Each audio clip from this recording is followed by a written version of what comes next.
chat. Hey. Hello. Welcome in, everybody. Y'all, thank you so much for hanging out with us tonight. Sunday night. I feel like we had it wasn't that long of a weekend. We had a busy weekend.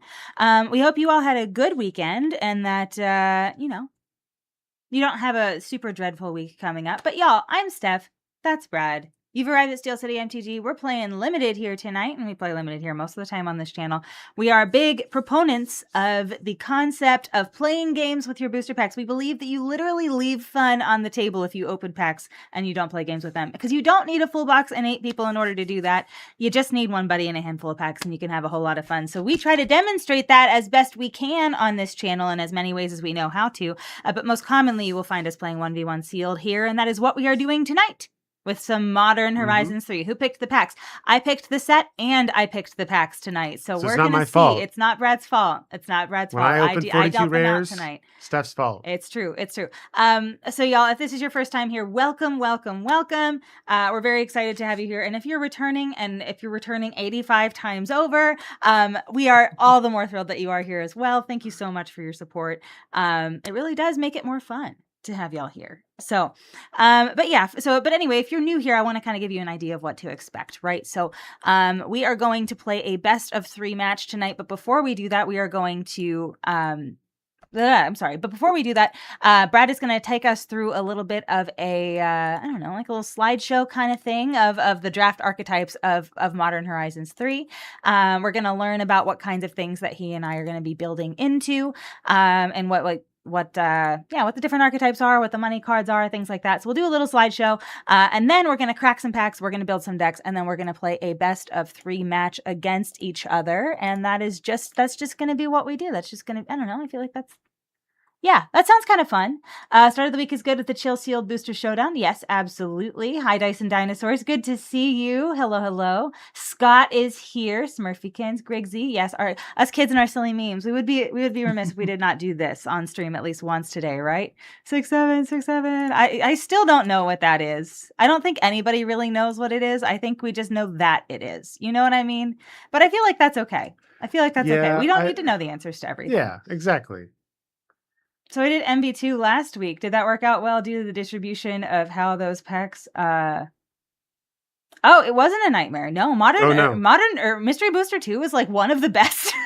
One of the best things that you can play in Limited. It's so good. It is so unbelievably good. In fact, Mystery Booster 2 is actually the reason why we started this channel. So in November, I forget what time of year it came out. Initially, there was the first festival in a box that was selling Mystery Booster 2, and Brad and I got that product. And we saw people that were just cracking packs, and we were like, Friends, this is so fun to play games with. Please play games with it. And people were like, but I don't have 8 people for a draft and I can't get people together. And but you just need one buddy. That's all you need. And so we started to make a stream about it. And so that's why we started streaming, actually. So that's fun little history for you. But yeah, we love that set. We love it. We cannot play enough of it. In fact, I think we have, let's see. We have like 3 more. So we try to keep like one cube of 12 packs of as many sets as we can, and just kind of like use the duplicates for most of our streams, and then we'll tap into the things that we have one-ofs in case, or maybe for special occasions or things like that. But we have 3 extra, so we have 4 total, but 3 extra Mystery Booster 2 cubies, and so we're rationing them because we love it. But it's so fun. It's so fun. Some evils are better left unexplained. Yes. I agree. Okay. Anyway, friends, we're going to dig into this tonight. Brad, are you ready to explain what we're going to be doing with Mystery Booster? Oh my gosh. I'm going to keep calling it Mystery Booster because we were just talking about it. Are you ready to explain Modern Horizons 3 and what we got ourselves into tonight? I am, yeah. Should we talk about our sponsors? Oh, we should. That's right. Thank you so much. Y'all, we could not do this without our great sponsors, Manapool, Nerd Gear, and Gerudo. Y'all, if we sell our cards on Manapool and we buy our cards on Manapool, and if you haven't tried them out, we highly recommend it. It's the best card marketplace on the whole of the internet, I think, for Magic the Gathering cards. It's got really great support, got really competitive prices, it's the best in class optimizer. I think that they've got, I don't know, they've got a bunch of really great stuff going on. So check them out. We are also sponsored by Nerd Gear. They made these fun play mats that we're using today. They also make the fabled playmat Sanctuary. They make the Commander Essentials kit, which also we used this weekend, and I think we've converted a lot of people to, which is great. And they also make some fun like novelty dice, like this fun bouncy thing that we roll at the beginning of every stream. They make that, and then a bunch of other fun stuff. So if you haven't checked out Nerd Gear, especially recently, because they've expanded their product catalog quite a lot, definitely do so. And we've got a link in chat for you to use there and a code. And that lets them know what we sent you, and it makes them pay us money, and we like that. Anyway, and then our last sponsor of the night is Gerudo, and that is the platform on which we are playing tonight. So if you like this interface, we know we do too. So they have a great gameplay interface on their website, but that's not all they have. They also have forums. They have really great trading card game focused user profiles, things like that. It really is shaping up to be a really excellent trading card game community hub, and it's only growing and only expanding and getting better and better as the days and months go on. So get on board now. You can make a free account. All right, friends, it's time for Brad to teach us all of the things. Let's do it. You ready? I'm ready. All right. So Modern Horizons 3 is a really fun set. One of the cool things about some of these remastered sets, or from like sets like Modern Horizons, is because they're not really designed to be played with standard in mind. It means the cards can be powerful. The draft archetypes can be a little bit more flexible. It is geared towards, yes, Princess Brad, of course. It can be geared more towards enfranchised players, and so you can have a lot of different mechanics that all play together really weird, and it really is. It's a while we love like standard release sets, and we love that they are accessible to new players, and they're most of them are very fun. It's a nice refreshing change of pace to play with some more powerful cards and some more mechanically interesting and varied cards. So there are a lot of new cards in this set, as Modern Horizons sets are wont to be. And there are a handful of returning cards, including the Allied Fetch Lands were reprinted in this set, which we love, as well as a lot of spaghettis, Eldrazi, and two-sided planeswalkers. I do love spaghetti monsters. Yes. Additionally, the mana fixing in this set is very strong. So splashing for a third color will be super easy if that's something that you want to do. Okay, so normally, one of the things we talk about is the mechanics for a set. Now, Modern Horizons has a lot of those. No new mechanics, all returning mechanics, but the list is long, so we're not going to dwell on any one of them for particularly long. We're just going to kind of run through the list real quick of sort of the big hitters that are in the set, and then we can discuss them as they come up. So Modern Horizons has mechanics such as modal double-faced cards. You'll hear us call them MDFCs. Energy, Kindred, Annihilator, Adapt, Devoid, Bestow, and Modified. Those are sort of the big ones that they show up the most. As well as there's a handful of just kind of one-off mechanics that are, taken from throughout Magic's history. So it's pretty cool. But we do have a full suite of 10 two-color archetypes. So let's talk about what those are. First, we have white and blue. Now, white and blue is the first of 3 archetypes that care about energy. So if you're not familiar, energy is this sort of secondary resource that you can build up throughout the game. So you can see Emissary of Soulfire here. When it enters, you get 3 energy. That's that little black symbol with a lightning bolt through it.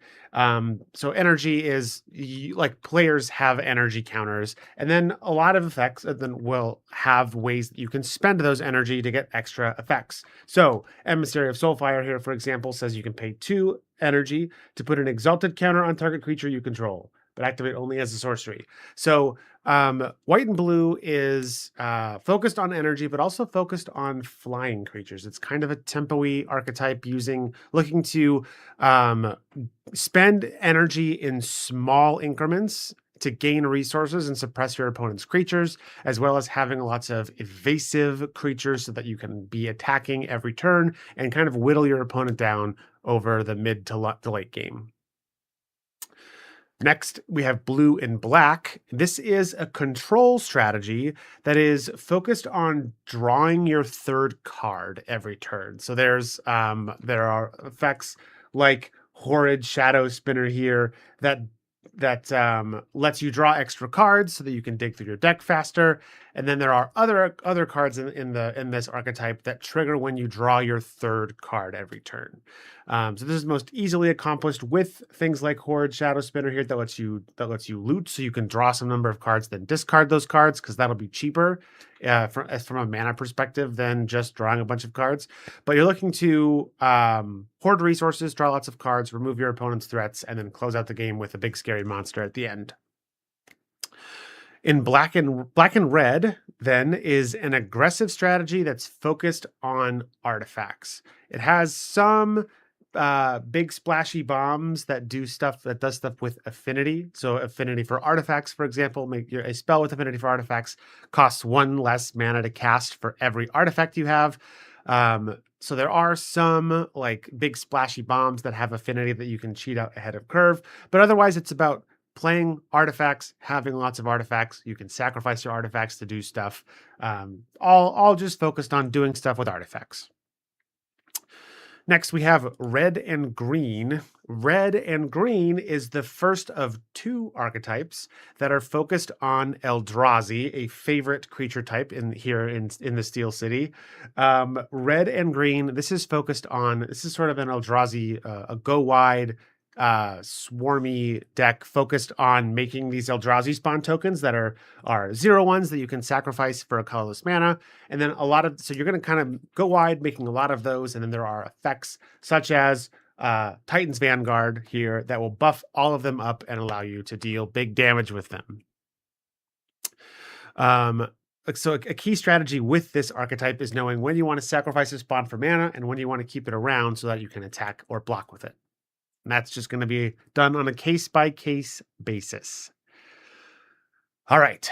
Next, we have green and white. This is another component of a sort of cycle of archetypes. This is going to be the first of 3 archetypes that cares about things being modified. So a creature is modified if it has a counter on it, if it has an aura attached to it, or an equipment attached to it.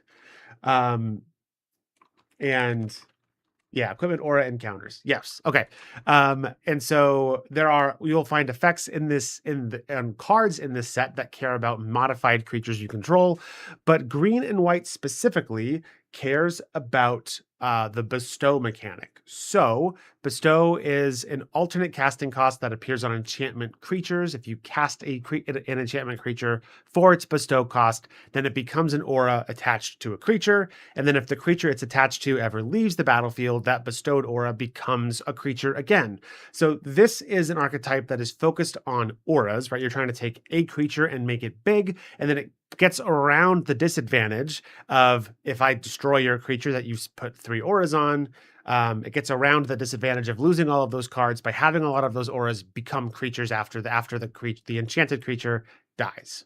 So you're not losing that card advantage, right? So next, we have white and black. This is the second of our archetypes that cares about bestowed, or about modified, my bad. This is a sort of mid-rangey creature-focused strategy that's going to put counters on your creatures and then give you benefits when those creatures die. So you can see with On Do Not Master here has an adventure that puts counters on creatures, but then when a modified creature you control dies, you put counters on Do Not Master. So it's sort of you're going to be using cards to put counters on your creatures, and then it makes things hurt less when your creatures die, because you can reuse those counters, or it even lets you use other cards to sacrifice them for value. We did a Modern Horizons 3 draft with some friends a few weekends ago, and it was quite a few weekends ago, actually, at this point. And I played this archetype, and it worked out pretty well for me. So I would not mind doing it again. It's very fun. All right. Blue and red is next. This is the second installment of our energy archetypes. This is sort of energy mid range. These cards are going to be emphasizing or enabling you to gain and spend large quantities of energy at once. So you're going to kind of be looking to set up an engine that lets you gain energy turn after turn after turn, and then you can spend all of it at once on some big powerful spell to close out the game, or use something like is it generatorium here that lets you that augments your energy. So if you would gain energy, you get that many energy plus one. And then if you gain a lot of energy or spend a lot of energy, you can tap it to draw a card. Very cool. Next, we have black and green. Well, we're rounding out our trio of modified archetypes with modified adapt. So adapt is an ability that will appear on creatures. It's an activated ability. It comes with a number. So what is this? Cursed Wombat here has adapt 2. So if you spend 4 mana, if the creature with adapt doesn't already have +1/+1 counters on it, you put some number of +1/+1 counters on it. In the case of Cursed Wombat here, that is 2. Then a lot of effects, or a lot of creatures that have adapt, will have some effect that will trigger when +1/+1 counters are put on it. There are also a handful of creatures in the set that will give your creatures that have +1/+1 counters on them some kind of keyword, like trample, or put additional +1/+1 counters on them. Or in the case of Cursed Wombat here, it gives them a whole triggered ability, right? Whenever one or more +1/+1 counters are put on this permanent, put an additional +1/+1 counter on it, right? So kind of mid-rangey, go wide, but put a lot of counters on stuff. Get these triggers when your stuff gets counters, and profit. Fun fact, this is only the second black border wombat that has ever existed. And the first one is Rabid Wombat, which is one of the ones, it's like an aura Narlet. It gets +2/+2 for each aura attached to it. And it's also, it looks like it's eating popcorn because it's like foaming at the mouth, but it just looks like popcorn. It's very funny. But yes, this is only the second black border wombat that has ever been printed. Okay. Well, how fun. I know. It's very Steel exciting. City Trivia. There we go. Next, we have red and white, rounding out our trio of energy archetypes. This is aggro energy. So in this case, you're looking to use energy fast. So in a lot of your energy effects will be focused on either making tokens or buffing up your creatures, so that you can attack early, attack often, keep your opponent off balance, and take them down before they can set up their strategy. Then our final archetype, in the second installment of this spaghetti, we have Eldrazi Ramp.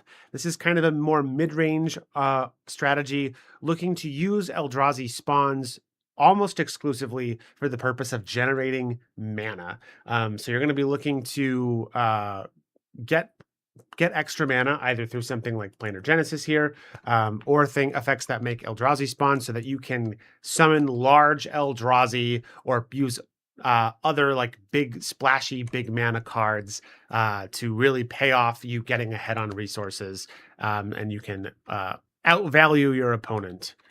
They will not be able to keep up with your advantage. All right. The last thing we'll talk about before we get into cracking these boosties. Show me the money, Brad. Let's talk about where the money is. So, as we might expect from a set like Modern Horizons, that is full of powerful cards and may or may not have ruined a couple formats, there's quite a few cards that are worth money in this set. We have 33 cards in Modern Horizons 3 that are worth $5 or more. The rough threshold for us putting these cards on our mana pool store. But the big Tameo three used to be in the top here. 3.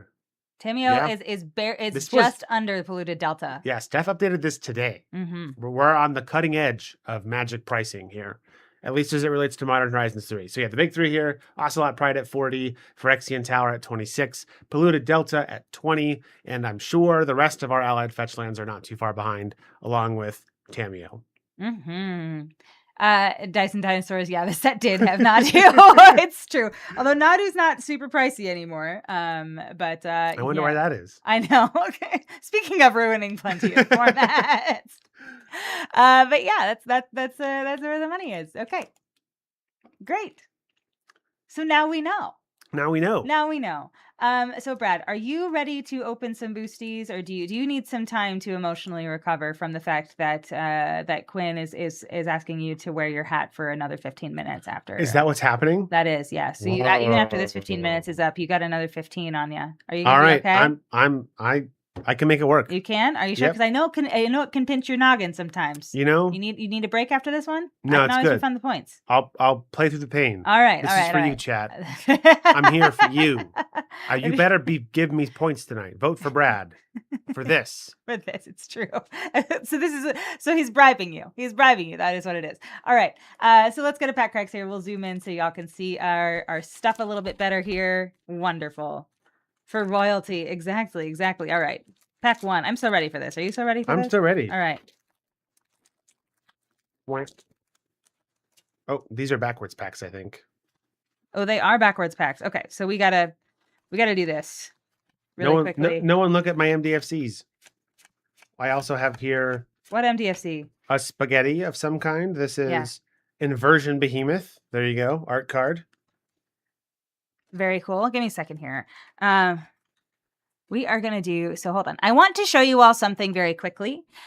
So we get our booster packs from a very specific store on Manapool. So this store, and it'll take you specifically to their sealed product page. This store, it's called U Wine Bar. It is and I found out who they are, and I've met the owner at MagicCon. The cutest little wine bar ever. So if you're ever in Seattle, Washington, and you're in the U District, which is by the university, it is like the cutest little place ever. They have like a board game shelf. They've got like, they run drafts. They do throwback stuff all the time. The reason why we buy from them all the time is because they have an insane booster pack selection, because they purchase product from people who used to work at Wizards of the Coast. So they just have a continual influx of things. Like we recently bought some Rise of the Eldrazi from them. And like we bought some like original Zendikar block stuff that they had really good deals on. Check out their selection. It is out of this world good. And it's hard to buy booster packs online sometimes from retailers you don't necessarily know or trust, but like we trust these guys, and I hope that means you do too. They are a wonderful store. The owner's name is Elijah, and it's just a delightful human. Bookmark their page, please. Just bookmark it and just save it. And then they've got singles too. They've got singles. They've got sealed. Bookmark their page and see. And so if you're ever checking out like different storefronts on Manapool, check them out. They are delightful. And if you're ever in Washington, go to U Wine Bar, please. I think you're gonna love it. Anyway.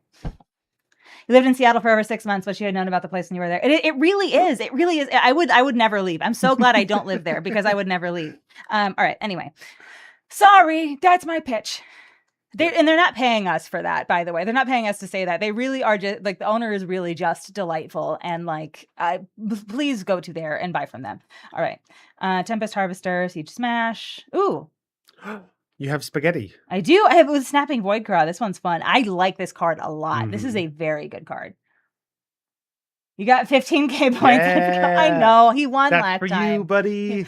The We got Colossal there. Dread Mask. Brad, I could be a Colossal Dread Mask Do you have a again. Steph token over Hold there? on. You know what? I might. Hold on. Yes, I do. I have a Steel City Steph token. This has been a lot of things before in my life. And it has played many a role in the Magic game, but my favorite thing that it has ever been is a Colossal Dread Modgerm. So if I have the chance to become a Colossal Dread Modgerm again, you best believe. Got to keep that token nearby. You best just believe in case. I'm gonna do it. Gift of the Viper. Okay, that's cool. Yeah. Worthy. Put a 1 minute instant. Put a +1/+1 counter, a reach counter, and a death touch counter on target creature. You don't see that in standard. Steph wins with Big Dumb Idiot. There's the Writhing Chrysalis. We got there. Oh yeah, you got the OP. We OP got card. there. Best common. All right. I'm at my uncommons already. So, I've fallen behind. Yeah, there you go. Here, I've got a Solar Transformer. Very nice. Emrakul's Messenger is very good. This is the flying 2/1 with the Void, and it's when you draw your second card, you get a 0/1. Metastatic Evangel. Yeah. We got the Trickster's Elk. Ooh, you can elk something. What if Kenrith's transformation became a creature after your creature died?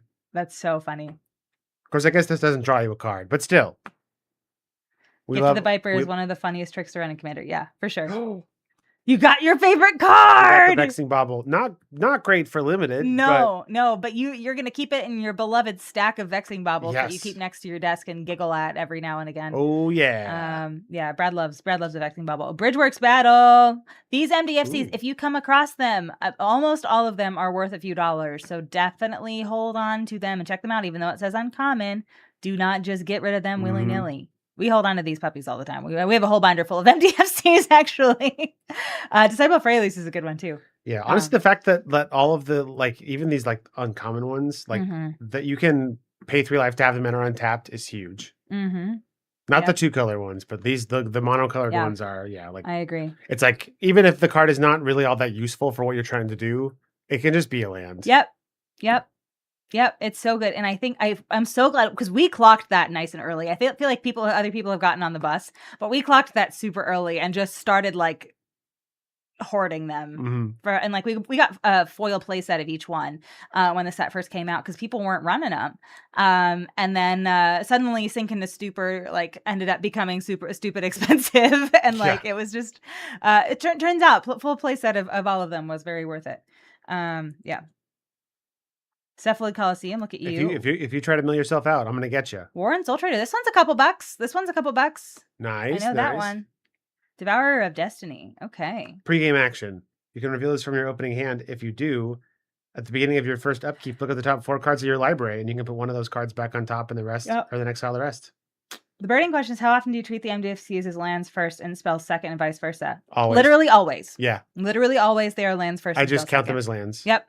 Yep. Unless they are a spell that goes completely against the theme of the deck for one reason or another, they go in the deck. At least that's how I tend to treat them. Yeah, I some of them I'm like, especially like the ones from Zendikar Rising that like will always enter tapped. Uh-huh. I'm a little more like if I don't think I would want the spell part, I'm not going to put it in the deck. But Yeah. like a lot of these Modern Horizons 3 ones, it's like especially it the is, 2-color ones. in my mind, they're a land first, and Yeah. they're a spell if I don't need a land. You know. Yeah, I agree. Soul Trader has great creature types. Zombie, Goblin, Wizard. It sure does. It sure does. All right. Let's open pack 2, yeah? Oh, you got the Nyxborn Hydra. Somebody really likes that in chat. Yeah, and it's shiny. Yeah, okay. I like the tapped ones even so. No, I'm not as liberal with running them all of the time, but they're absolutely lands whenever I'm building decks. They're not something else. So. Gotta fix it. So I have this Esper Spirits Commander deck that is like a self-mill deck trying to win with Mortal Kombat, which is an enchantment. At the beginning of your upkeep, if you have 20 or more creature cards in your graveyard, you win. And I realized when I was tuning that deck the other day that like I should just put in that deck any MDFCs that are creatures on the front, even if like some of the ones from Zendikar Rising are like bad and I would never cast them as a spell just because they're creatures in my graveyard and I can play them as lands. It's like it's wild how cool MDFC's lands are. The removal spells are free shaved lands in Commander. I agree, John. All right. Yes, Smurfikins. Yes, you were the Hydra aficionado. Grave Dig. Okay. Twisted Landscape. I love that these lands are at common. I love that they produce colorless mana. I love that they cycle for. I mean, it's just the whole thing is just very good. And they're a large part of the fact that they're at common is a large part of the reason why splashing is so easy in this set. Yep. This is one of the best cycles I think that they've ever printed for in a limited environment, not necessarily objectively, but like in a limited environment. This cycle feels among the best of all of the lands that I think I've seen at common. They really are perfect. Yep. Area Auxiliary, Sheltering Land. Another one. We love landscapes. So many landscapes. We're so landscapey. Back-to-back landscapes.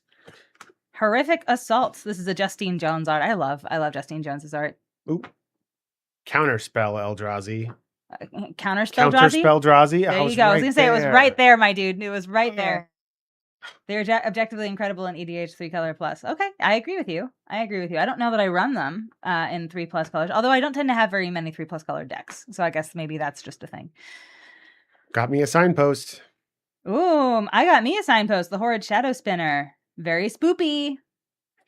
Mogmob. So this is a what is it? A part of like a super cycle Yeah. of taking like an older card, but having it like staple three of them together. Like I think the first one was oh man, it's not Llanowar Visionary. There's one that's or Llanowar Tribe. Uh-huh. It's three Yeah. Llanowar elves stapled together. And then Uh-huh. this is Mog Mob. You can sacrifice it to deal 3 damage, divided as you choose among 1, 2, or 3 targets. So it's 3 Mog Fanatics stapled together. That's great.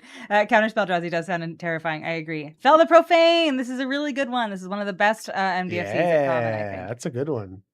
Shrieking Drake. I played that in Limited the other day when we did an MH3 draft and cleaned up with it. Yeah, that's a great card. There's some nonsense. So this lets is you recast your big fun cast trigger things later in the game. It's just a 1-mana 1/1 flyer. When it enters, you return a creature you control to its owner's hand. Yep. There's some. I don't know if you can do it if there's payoffs for it in this limited format, but there's also just a use case where you're just like cast Shrieking Drake, return it to my hand, cast. Oh, we found Nadu. Yeah, there you go. You know, just like, but like basically just using it to repeately trigger like when a creature enters triggers. Yeah. Yeah. But anyway, here's Nadu. So anyway, here's Wonderwall. Yeah. So landscapes are distinctly printed rarity at common. Yes. It's not in the back of the pack in a land slot, so you can have multiple. I think that's a value add, and I think they should do that more. That's what I think. Yes. Hello, R. Perry. Good to see you. Yes, Grove and Game Popper Horizons 3. 3 elves in a trench coat, exactly. Yeah, annoyed Altasaur. I feel like this is just me. Just annoyed. I'm just an annoyed Altasaur. That's what dinosaur? I am. And then I have the Detective's Phoenix. This is a bestow creature. I can collect evidence 6 and pay red to bestow it. It has flying and haste. An enchanted creature gets +2/+2 flying and haste, and I may cast it from my graveyard using its bestow ability. How fun. That is very fun. I like that a lot. I don't think I've seen this card ever, actually. I don't think I've run across it. But yes, I have the Annoyed Altasaur Light, and it's the Reach, Trample, Cascade, 6/5 for 7. I think 6/7. Anyway, sorry, that kind of. But yeah. All right, Propagator Drone. That's a good card. Yeah. That's a great card. Making spaghettis. I've got the Drown Yard Lurker here. Okay. I've got my Eldrazi spawn token. So yeah, you do. You're so ready. You're so ready. All right, you're ready, spaghetti. Aha. All right, I'm ready for pack 3. You ready for pack 3? You love how the sauropods in MTG are consistently described as annoyed, belligerent, etc. They are mad. I think that's great. All right. We got to open our packs the right way. All right. What do we got? I got a Thopter token. Oh, very nice. I have It's a blue Thopter token. I have an art card for Hello, ladies. Shulgengar, Sire of Famine. Hello, ladies. Look at him. Look at him. Oh, wait. He's sitting on a throne of angel wings. That's actually so epic. That is actually so epic. Okay. All right. I'm sold. I'm his. He could take me. Yeah, it's fine. All right. Let's do this. Aether Spike, Sarpadian Simulacrum, Dream Drinker, a Corrupted Shapeshifter. I like this. We got the Brood Scale staff. Yeah. Okay. Speaking of OP commons in this set, oh my gosh, Basking Brood Scale. Yeah. Basking Brood Scale and Writhing Chrysalis. How did those get past design? I don't get it. I don't get it at all, especially at common. Are you kidding? Are you kidding? She understands. Romance novel cover looking at. I mean, yeah. All right. Cranial Ram. Ooh, cranial plating the guy. Yeah. I like that. I like that a lot. The meme. What a card. Meme. This was, you remember when this was floating around and it was just the only meme the Magic the Gathering internet could come up with for like 2 weeks? I remember that. Yep. Yeah, anyway, this is a destroy target creature with flying. Yeah, Foul Strike. What do you got? You got another dude? You got I've got a Cranial Ram. Do I have Foul Strike next? No, I don't. Very nice. All right, Dog Umbra. Enchanted creature. As long as enchanted creature, another player controls enchanted creature, it can't attack or block. Otherwise, it has Umbra armor. Okay. Yeah, I think this was the first set where they switched it. They switched it from Totem Armor to Umbra armor. I think this was the first set where they had Kindred as well. I think they had talked about they were going to change it from Tribal to Kindred. Yeah. But this was the first set where they printed cards with that. Yeah. Okay. Going all awooga. Shulgengar. I think the bird art. Oh yeah. Foul Strike. Yeah, that's right. Consuming Corruption. Okay. Collective Resistance. Great card. This is this is Etched Slith. This is another if you're familiar with like patterns in magic design. Sliths are all these creatures that when they deal combat damage to a player, you can put a +1/+1 counter on it. Uh-huh. And so this is when it's a 1/1 with menace, and when it deals combat damage to a player, you may put a 1/1 counter on it. When you Okay. do, you may remove a counter from another target permanent or opponent. Oh, Pretty cool. beautiful. I Steal your love opponent's that. energies. Yeah. It's your boy Wheeler. Hello. Thank you so much for the follow. I'm Stefan. That is Brad. It's nice to meet you. We're doing some Hey. MH3 sealed tonight. And I just opened a sink and a stupor, so I'm having a real great day. Loving it. Yeah, Brad's like, I got this slith over here. And I'm like, man, I got I the was coolest giving you some counterspell magic ever. trivia, and Steph was opening good magic Yeah, cards. yeah. I mean, let's hope that trend continues. Yeah, but it's great to see y'all. Toxic Deluge. I just win. I just win because I opened this card. That's what I think. I just win. This is a great card. Which enchanter? This one. Oh, I have Brea. Oh, yeah. Well. This is a card I'm probably not playing. But we just said how easy it is to splash. Did we not just say but how 4 easy colors it is a tall ask. You opened 2 landscapes in That's your true. last I do pack, have 2 my dude. landscapes. You're doing fine. They're in Brea colors. Oh, so... Brad, I have Toxic Deluge and Chthonian Nightmare. Oh, no. Brad tried Chthonian to ruin my day Nightmare. with Chthonian Nightmare when we did an MH3 draft. So it was in May. In like early to mid-May, we did a draft weekend or it was a draft day for like a friend's birthday party, right? Mm-hmm. One of our really good friends who might be in chat here, had a draft day, and we played MH3 and it was really fun. It was like a team thing, where Brad and I were on different teams, but we ended up playing against each other. And he tried to ruin my day with Chthonian Nightmare, but my deck was just too good. Yeah. It was just too good. So it was too good.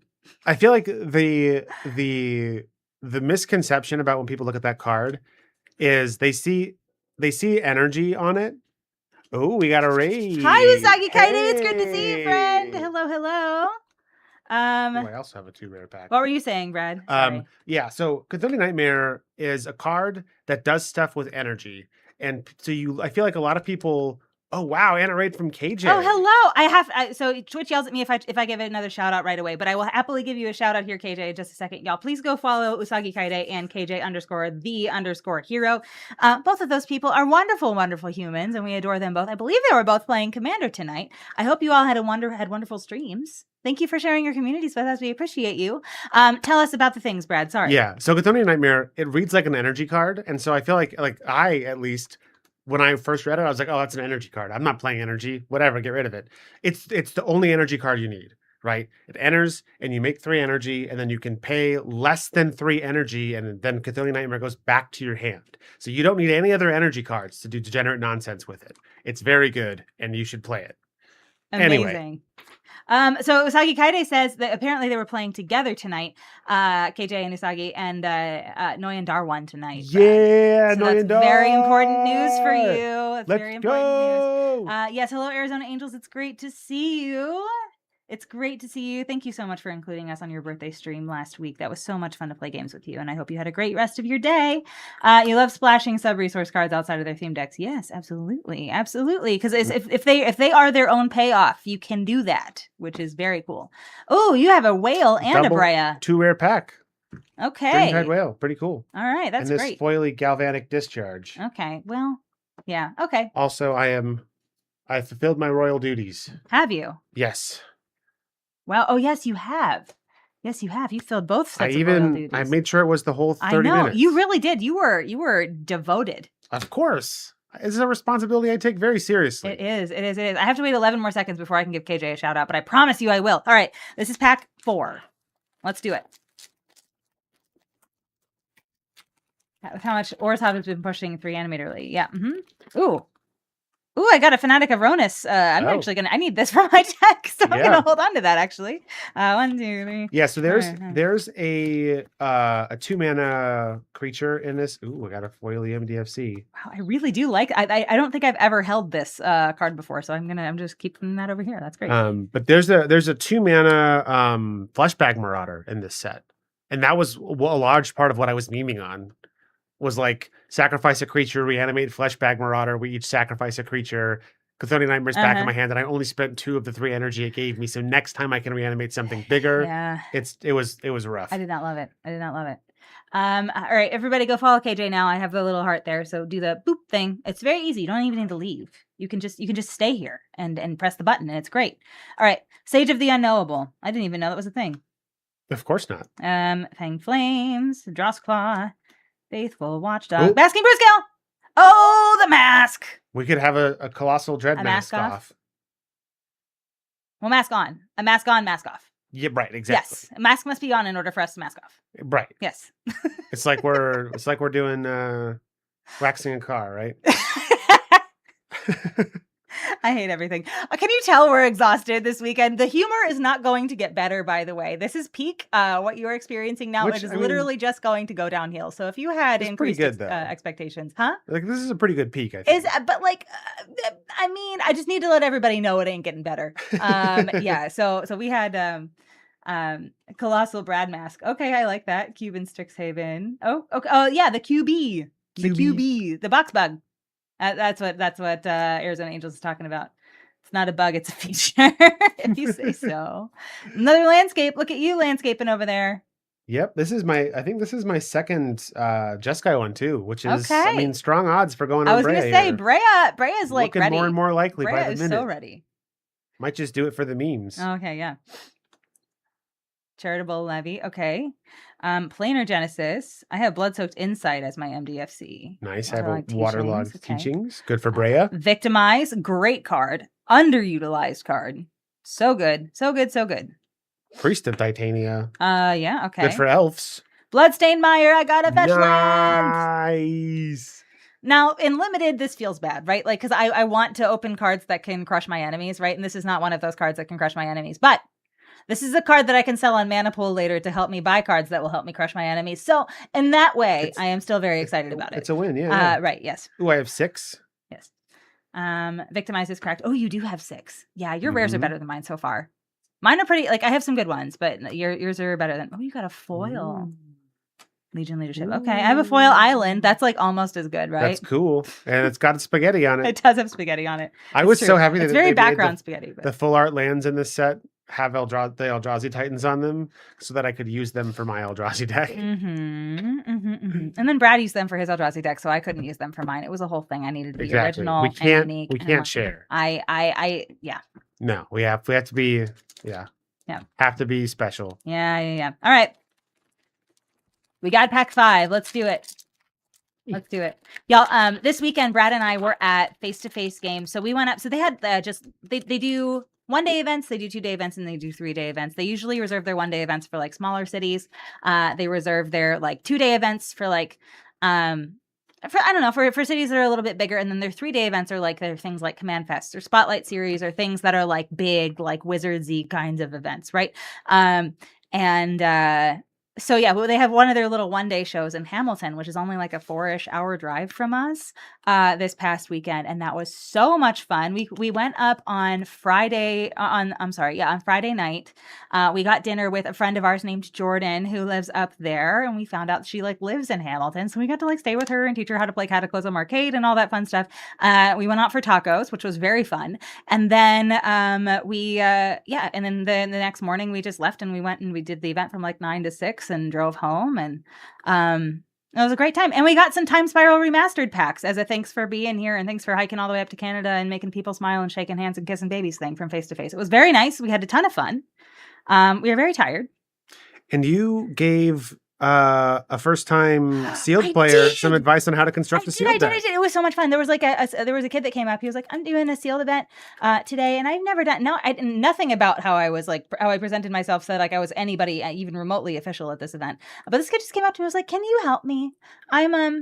This is my first sealed event, and can you just help give me some pointers?" And I was like, "My dude, I don't know if he realized this, but you came to the right place." So I love kids and I love sealed and I love acting like I know things. And so like you've absolutely hit the nexus of all 3 of those. So yeah, it was wonderful. It was very fun.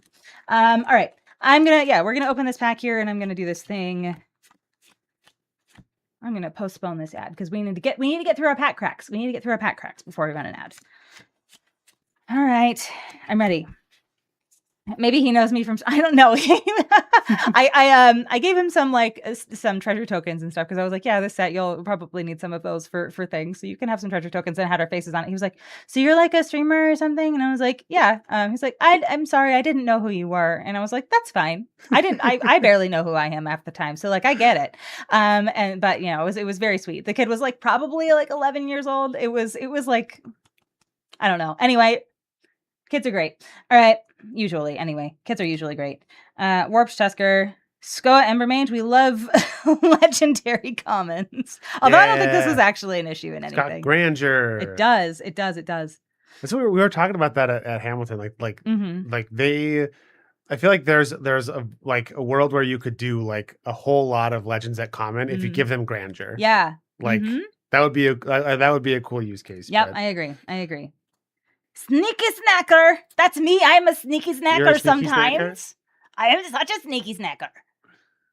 Oh, I love that. Hex Gold. Slith. Another Slith.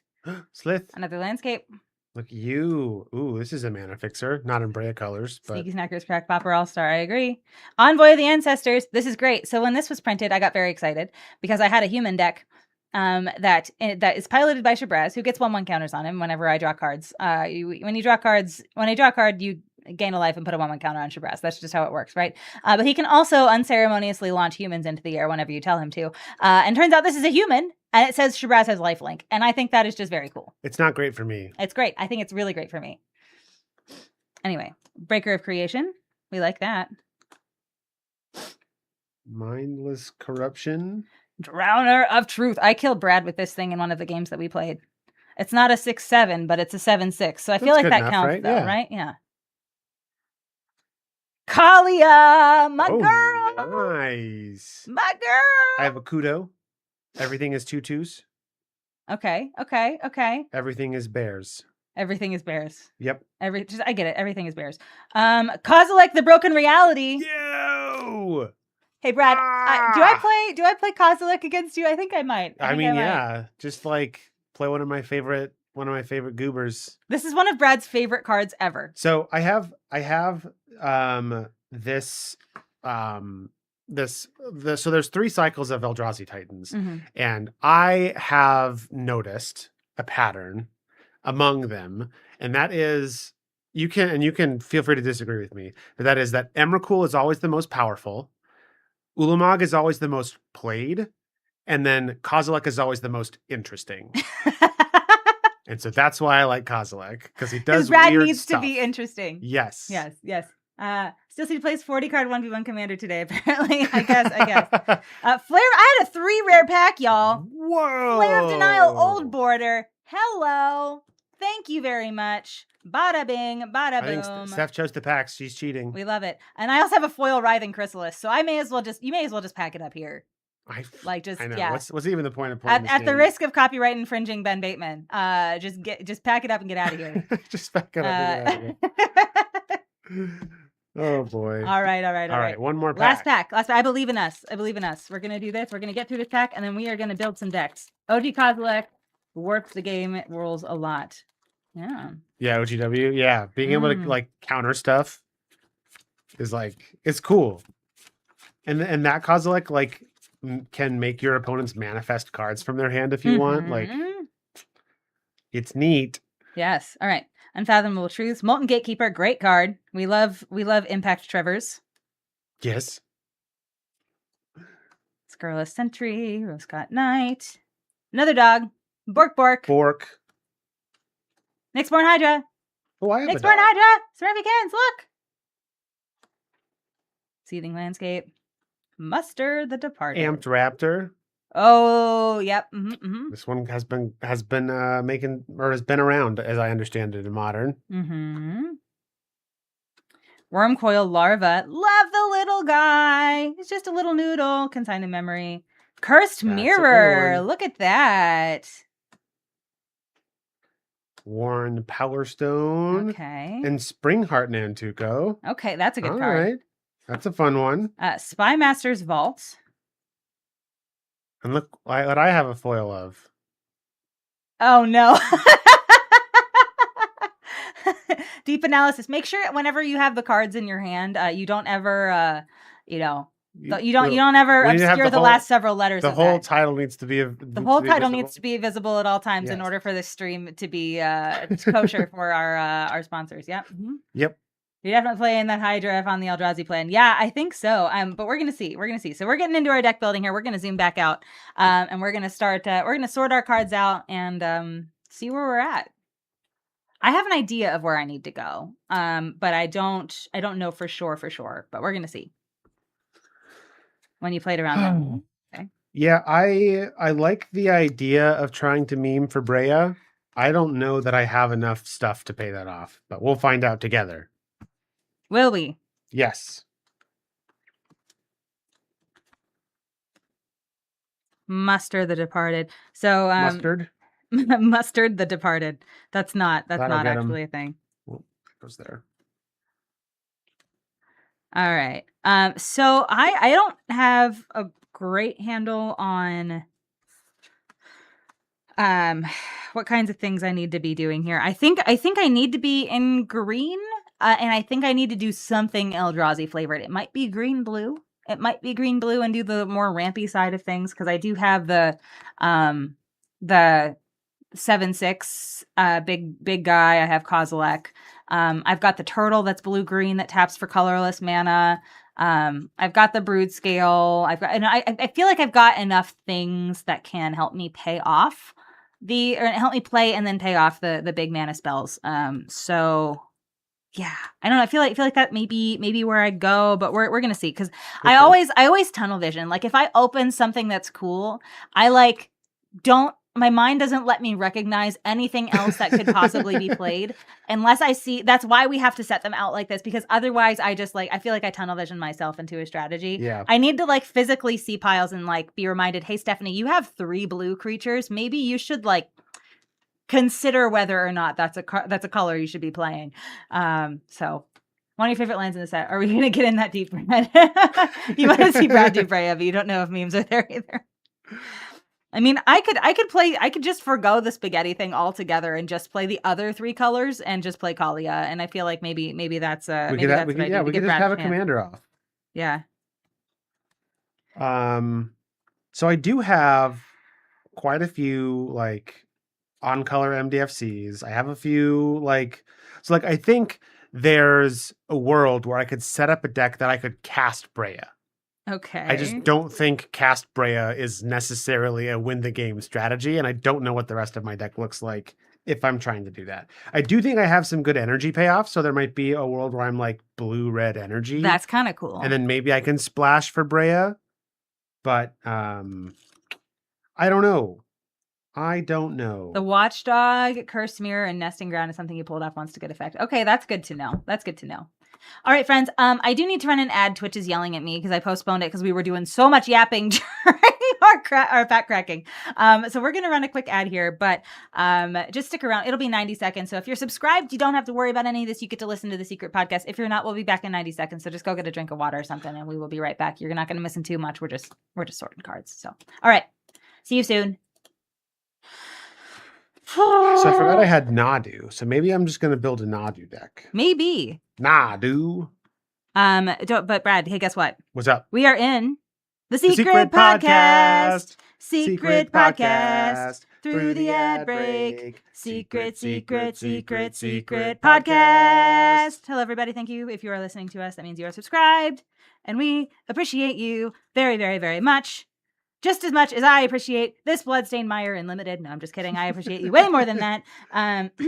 But yes, thank you for subscribing. We appreciate you so much. It really does help us out a lot. It really does. Really does. Secret squid stuff. Okay, yep, that's fair. I will. So everybody will come back from the secret podcast, and they will be like, "Why is Stephanie squid?" And then I will have to be like, "Well, Alter made me do it." And then they'll be like, "Oh." Okay. I mean, fair, honestly. Brad, I have so many big stompy Eldrazi's. I have so many big ones. I'm not excited about this. I think I just need to go Teamer Eldrazi, and we're just gonna. I think that's what we're gonna do. I have so many payoffs, so many of the big stompies. Yeah, Now, if I draw them early, I am just hosed. But I do think that's where I need to be, and I think that's really funny. Because I actively try, because like it's my favorite archetype to play in Modern Horizons 3. I love the big stompy Eldrazi's. I love big stompy goobers. You all know that about me. I am a Timmy at heart. But like it doesn't always work because you need to have the early game in order to get you there, and you need to have the interaction in order to sustain you to get you to the end there. But I think I have it. I think I can make it work. And so we're gonna. I think we're gonna. Yeah, I think Ain't no one can tell me different. so. The other big issue that I have with trying to go Brea is this very large stack of green creatures I have, and the general lack of creatures of other colors that I have. So I think I'm probably going to end up in probably one of the modified archetypes, if I had to guess. Like I have fixing I could use to go into black, green, white. But I don't think Brea is going to be in our future here, Chad, and I deeply apologize for that. That's okay. That's all right. We forgive you, Brad. I'm glad. No, really. I think you should do whatever it is that makes your heart happy, especially if it's play a lot of multicolored spells. And we're just gonna leave this guy right here. We're just gonna. This is my emotional support, Shogungar, for the stream. Yeah. Another big angry spaghetti payoff. We love that.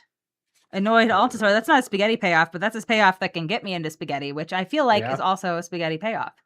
Also, I mean, at the risk of being accused of metaing you stuff, I feel like Kudo's pretty good against spaghetti. Yeah.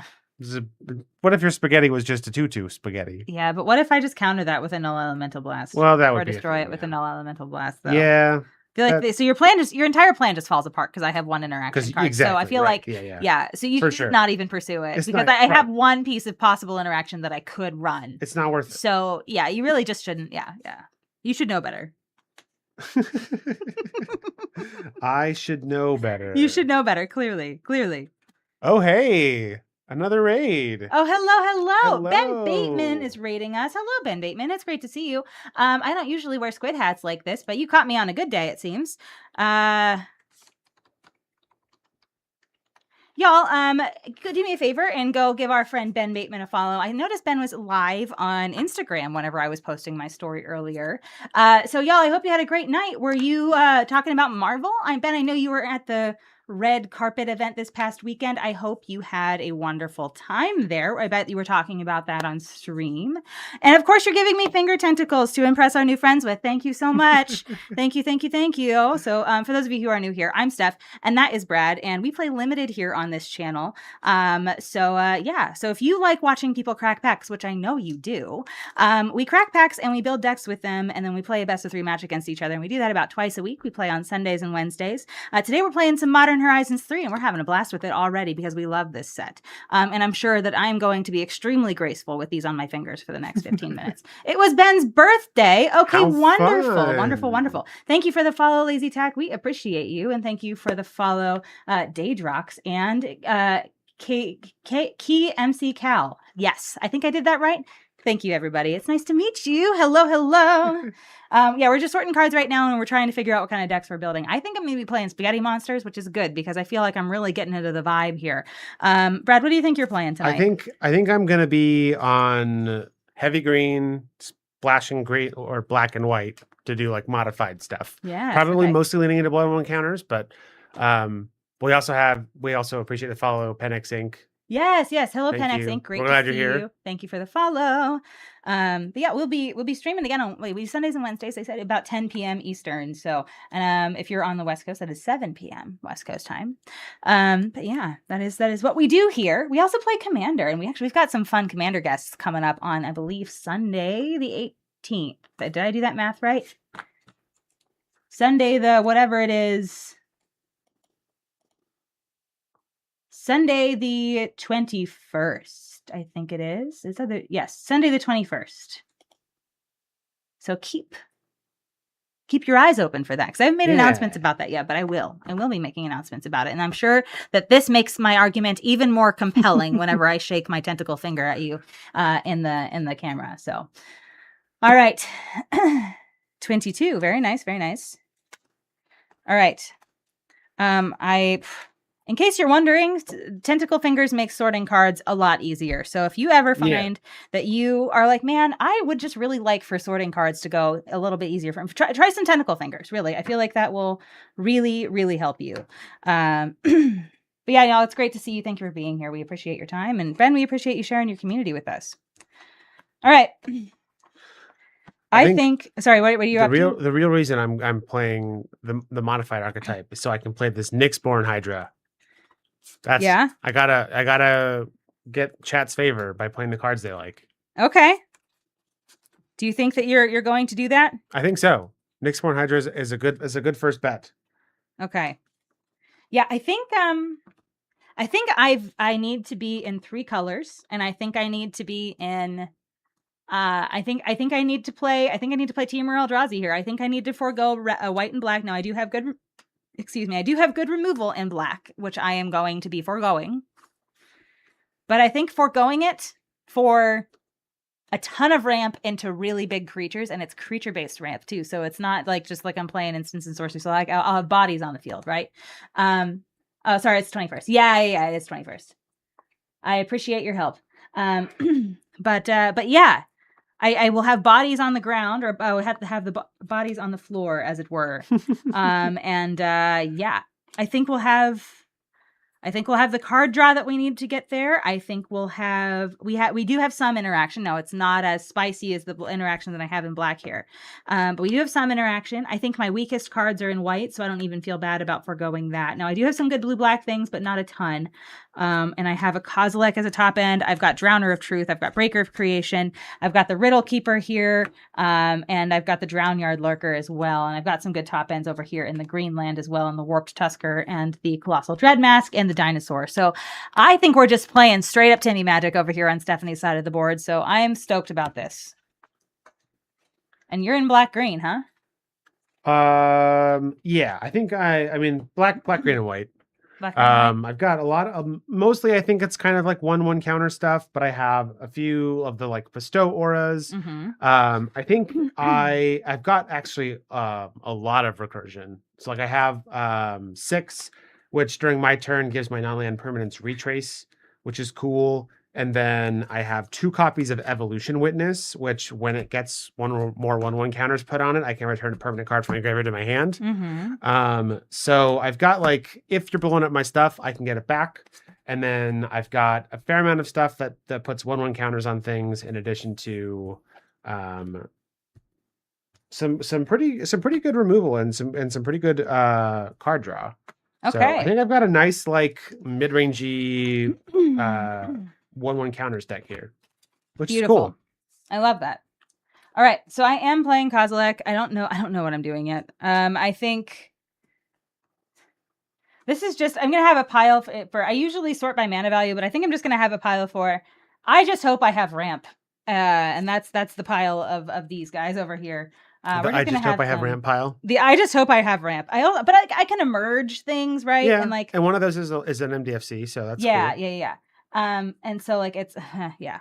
Anyway, Drownyard Lurker has cycling, so I can play that without caring about if I have the top end or not. That makes a spawn when you cycle it, right? Sure does. Yeah. So you're good. Yeah. Yeah, exactly. I can be as irresponsible as I want. This one also has cycling. Is ever going to go wrong, Steph. Nothing will go wrong. Everything will always work out in my favor. We just need to keep saying this to ourselves until we believe it, right? That's the game plan. Exactly. I wish I had like 6 more copies of Snapping Voidcraw. Can I just like steal yours if you're not going to use it? Is that okay? I'm not going to use it, and I'm also not going to give it to you. Oh, well. That's not because I don't want to. That would be cheating. But Brad, I'm your wife. I know, but it's cheating. We can't trade. But I'm your wife. It's not cheating if I'm your wife. After the event is over, we can trade cards, Steph.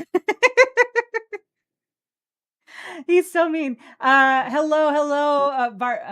Let's see. Barnana Boy. There we go. Barnana Boy 75. Thank you so much for the follow. 930 followers. Wow, we did it. Look at that. I didn't even know we had set a goal, but Twitch is telling me we made it. I love that. I feel like I've achieved something. Thank you, Barnana Boy. Yeah, you're talking Malevolent Rumble, huh? Huh? Smurfykins is asking about, is that a rumble I see on the right, Brad? Oh. Yeah, I've got this Malevolent Rumble. 2-mana sorcery. Reveal the top 4 cards of your library. You may put a permanent card from among them in your hand, put the rest to your graveyard, and create an Eldrazi spawn. Which I mean, like, I think that's probably okay. It goes well with my evolution witnesses and my 6. And I thought I had one more thing that does a reanimate maneuver, but maybe I don't. But so I have here 1, 2, 3, 4, 5, 6, 7, 8, 9, 10, 11, 12, 13, 14, 15, 16, 17, 18, 19, 20, 21, 22, 23, 24, 25. So I have 25 cards here. 3 of them are MDFCs. I feel like that's a pretty good, that's a pretty good setup, you know? I'm strong on 2 drops, so maybe I could even play only 16 lands, but I feel like 15 lands plus 3 MDFCs is good. That's good.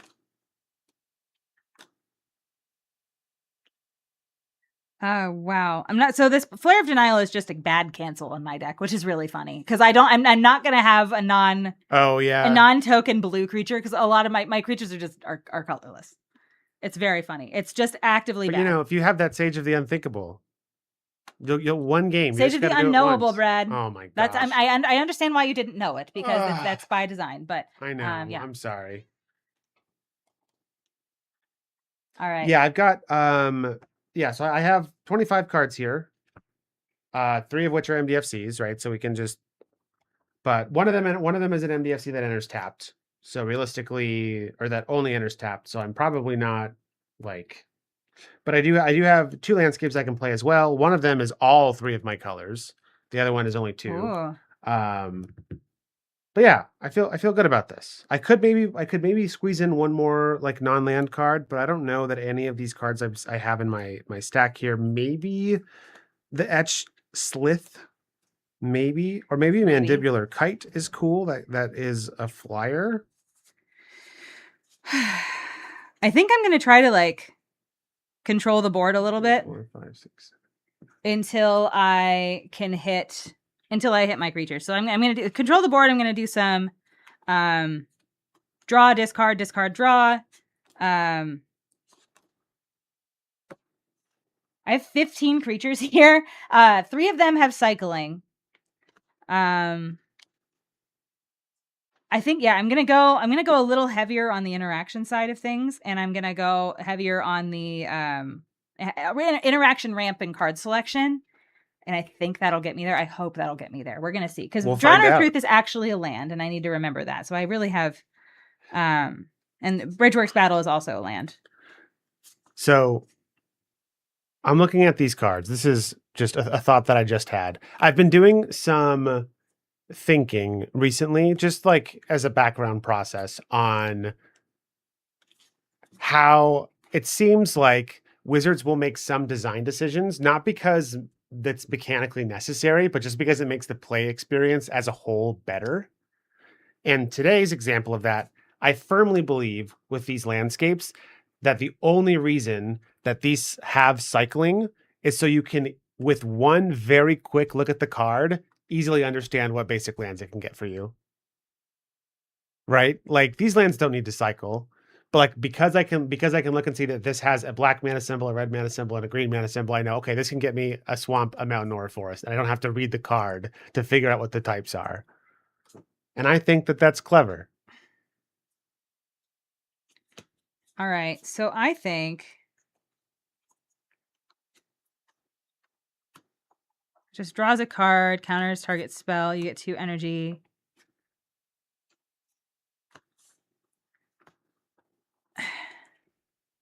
Destroy target creature with flying. I do kind of get just completely boned by creatures with flying. So maybe that should be main. Because I'm finding that I have 2 more spots. And so I'm trying to figure out... Yeah, because these are lands, and I'm treating them... Well, actually, I should treat them as 1.5, but still. I mean, I feel like the monocolored ones you probably could just treat as full-on lands. Yeah. Just because you can make them enter untapped. Yeah, that's fair. That's fair. So these are lands. But yeah, so I have 2 more spots, right? So I think Tempest Harvester actually probably comes in. That's just a 2-drop body. And it's a 2-drop body that lets me filter lands, which I like, and I said that I liked it, and so I'm going to keep on with that. And then I think I'm probably going to play Ether Spike, which is just a counter spell. You're going to counter my spells?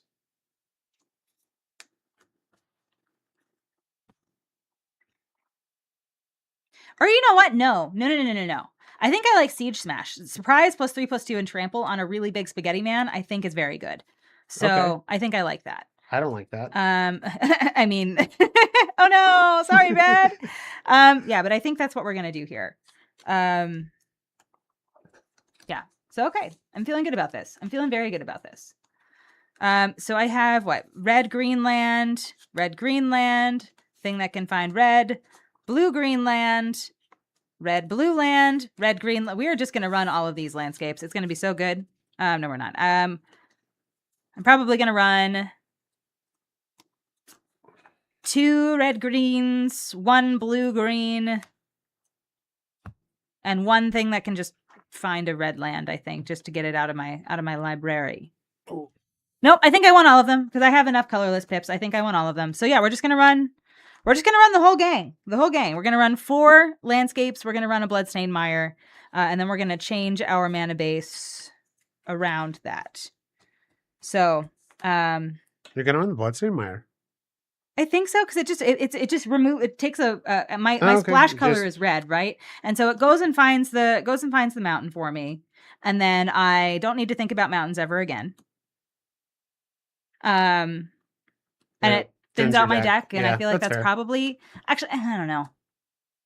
You're making me think about it, and I don't want to think more about it. Yeah, I mean, I feel like it only getting one of your colors is like so I feel like there's an argument for why don't you just have it be that basic land? But then deck thinning in a 40 card deck is a thing. I agree, and I want to prioritize card selection and card filtering with my deck because I am running relatively few creatures. So we did take off the squid hat that has been redeemed. All right, and then I'm going to try to sleeve some cards with these stupid things on my fingers, and it's not going to work out so well, so prepare to laugh at me. 1, 2, 3, 4, 5, 6, 7, 8, 9. I have 9 lands of my 17 here, so I need to get 8. That's how that works. So one of them is going to be a mountain, because I only ever need 1 mountain at a time. I will need 4 forests. And I will need 3 islands. And then this produces green, this produces blue, this produces green or blue. I think that's right.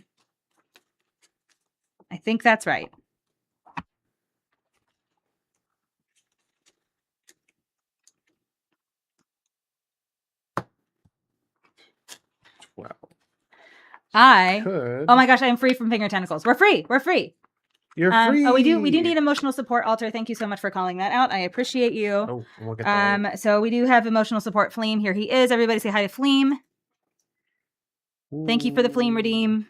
And then the lamp brings the Valgavoth. Yes, we've turned on the lamp, and thus the moth comes.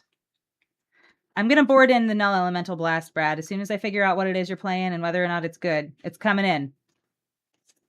Okay, thanks for warning me. I just needed you to know. 1, 2, 3, 4.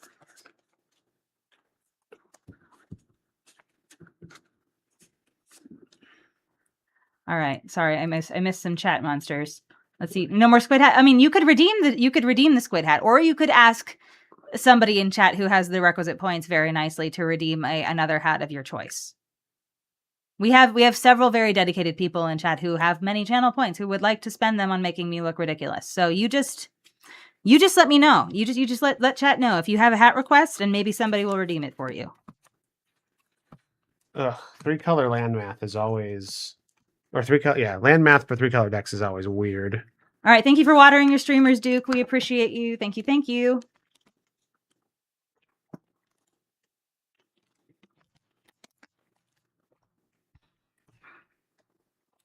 You love lamp? I Isn't the love lamp lamp so cute? too. It's like a little baby. It's a little bit. No, it doesn't always turn on. The battery is Yeah. almost gone. But it does turn on whenever it has batteries. But yes, it summons the Valgavoth, and I think that that's very cute, right? Ooh. He's a slave to his own impulses. He's a moth. At the end of the At the end of day, the day, he's just a moth. just a moth. All in all, we're just another moth on the wall. When you think of mountains, you don't think of Allard and Quartermain. Okay.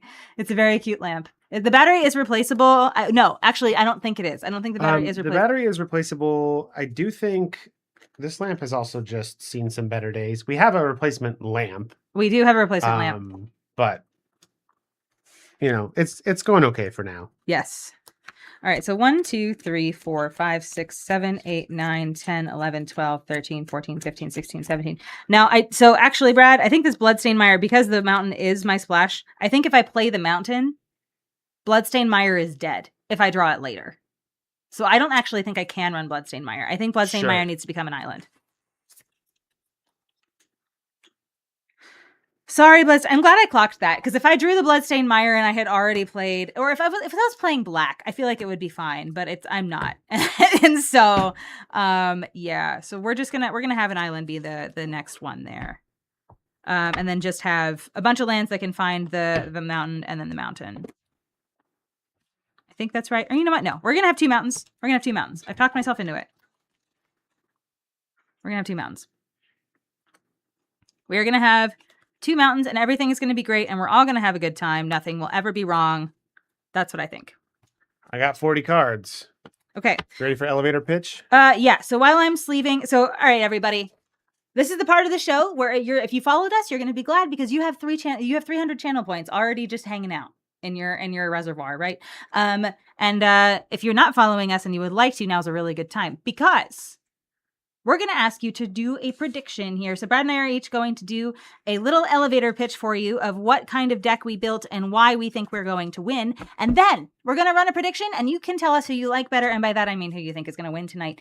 I won 3 episodes in a row, and then Brad just won the last one. And so he thinks he's on a hot streak. I don't know. I feel like I'm filled with righteous vengeance. So I feel like I've got an edge here. But tell people what you built tonight, Brad, and tell people why they should vote for you. Yes. So I am playing green, white, and black, mostly green, and second on black, and then a little splash of white.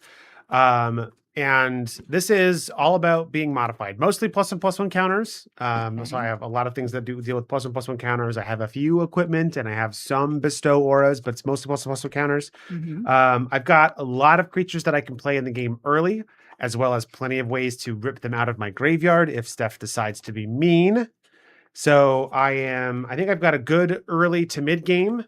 And then hopefully that will be good enough to carry me through if I can get my creatures large enough that they are larger than the spaghettis, which with +1/+1 counters, the sky's the limit.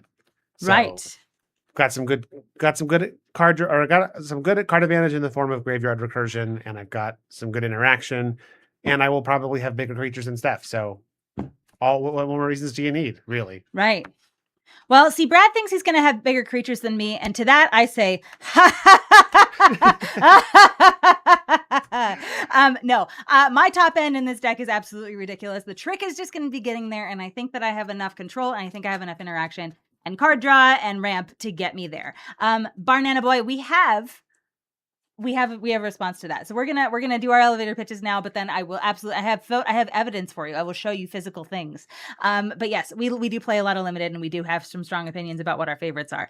But yes, so I'm gonna be playing. So yeah, I have real big monsters. I believe I have good interaction. Now it's not as solid it's not as like unconditional interaction as what Brad has. It's a lot of like my creatures fight stuff or my creatures bite stuff, or I deal 4 damage to something because that's the colors that I'm in, and that's what it does. I've got some counter spells in here. Yeah, so we're gonna be trying to ramp up to those big guys as soon as possible and try to get in for some damage and then protect them with those counter spells. So I think I have a good deck. I don't know if it's gonna be fast enough. We're gonna see. But that's what I think. So all right. We have told you all of the things. Do me a favor. Get those channel points in there and tell us Mm-hmm. who you think is going to win. You can put as many channel points in one way or the other, and at the end we will see who's right and who is channel point, or who's wrong and who's channel point rich, I guess I should say. But yes, Banana Point. Our favorite sets. So, we love Modern Horizons 3 for limited. Mm-hmm. It is so good, and that's part of the reason why we're very excited to play this now. We started this channel because Mystery Booster 2. Now, the people who were in chat earlier have already heard this, but this is for you. This is just for you.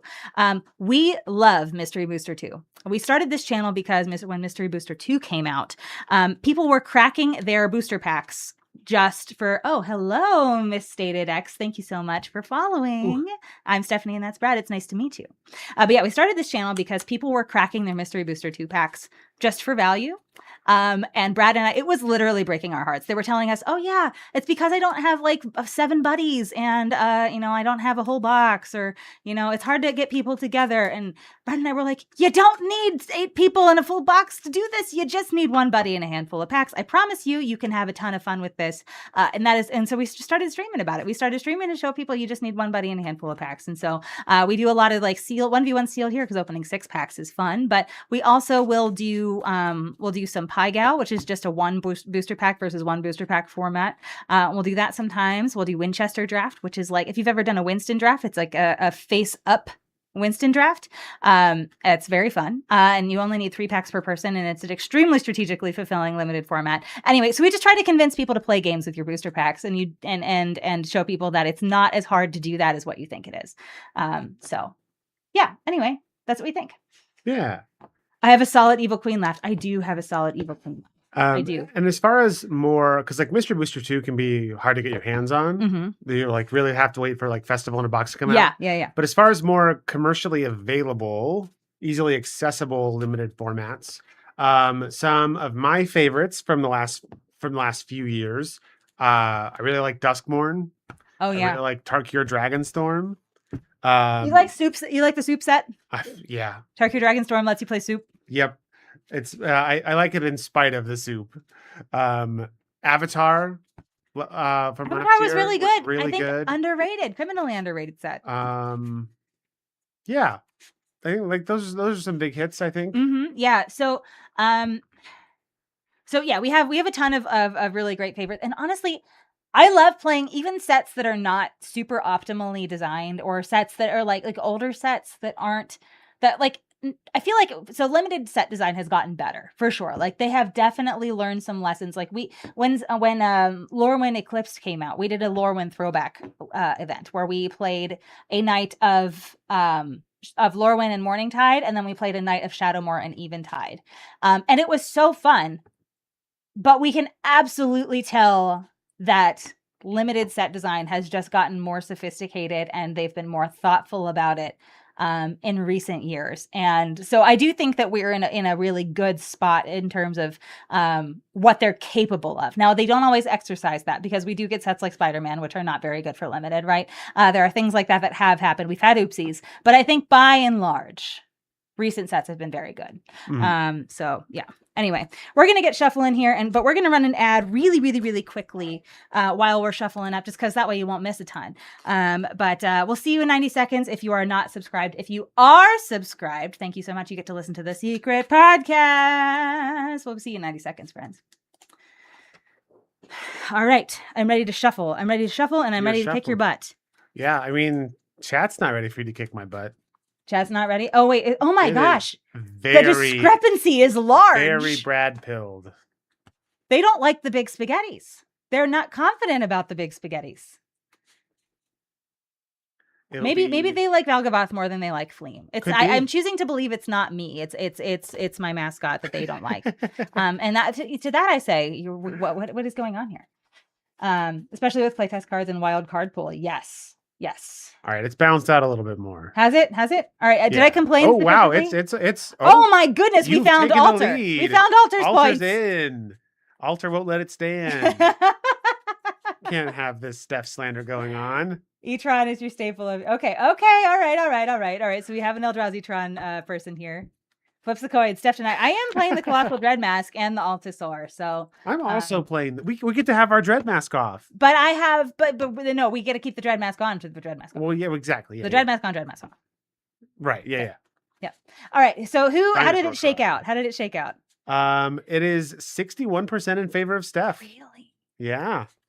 Wow. That was a really come from behind victory there. Okay. Well, not victory yet. But come from behind pressure to achieve victory, I suppose. All right, we're gonna get that. It's gonna be so good. The whole thing is gonna be great, and we're gonna have a good time. And Vegas, you think you shared to me that you had an infinite wall engine in draft? Yes. I remember that.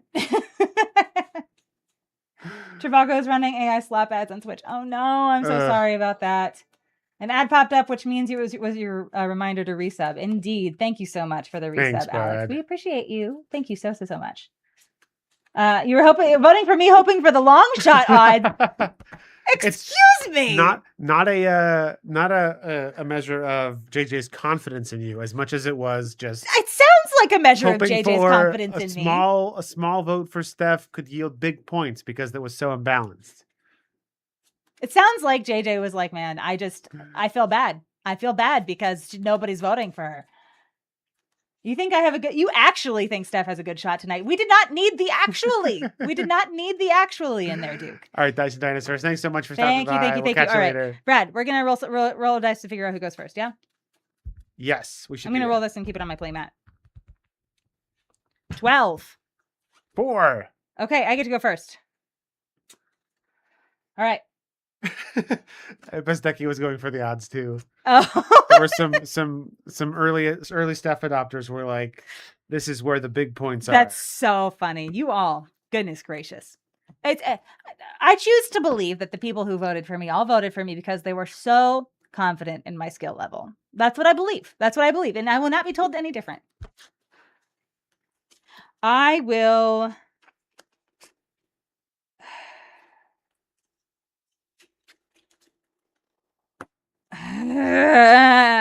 This is dangerous. I'm going to keep it. I'm going to reserve the right to complain about it. I'm going to keep mine confidently so as to intimidate you. I am intimidated. All right. I am going to play this here tapped Soporific Springs, and I will pass.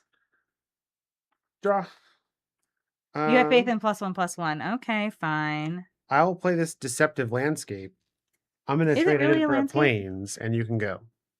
A hype train just started. Oh, I didn't even realize that started a hype train. Thank you so much. We appreciate you. All right. Is it my turn? It is your turn. I will draw. Okay. Well, I will play I will play a forest. And then I am going to play the Basking Brute Scale. Uh-oh. She's going to combo off. I am. I'm going to combo off. We got the lizard. And I will pass the turn.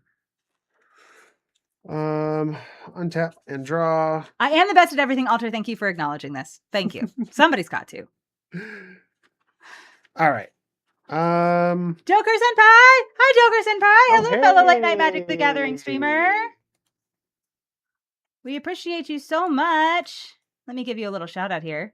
I am better at this than I am doing here. So let's see here.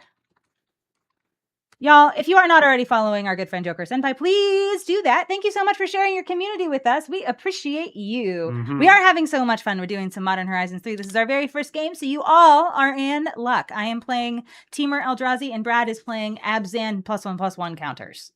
So that's what's going on here tonight. So you are in luck. All right, what do you got over there? So Steph has played the intersection of our two archetypes. I have played the Basking Brute Scale. I will also play the intersection of our two archetypes with a Basking Brute Scale. Because I'm creative and cool. And good at magic. Pass. My turn? Yeah. I'm going to draw. I'm going to play this island, and then I'm going to pay 3 mana to cast Bridgeworks Battle. This is going to get +2/+2 and fight your Basking Brute Scale. Well, fine. And then I'm going to attack you for 4. I'll take 4. That felt really good, and I'm really proud of myself. Can you all tell? I'm going to pass the turn. But Steph, you're supposed to be the slow deck. I'm supposed to be dealing early damage. Uh-huh, yep. What are you doing? You're ruining everything. Play lands. I will What do I want to do here? I don't know. Roll over and die? I'm going to play 6. Okay. 6 is a 2/4 with reach.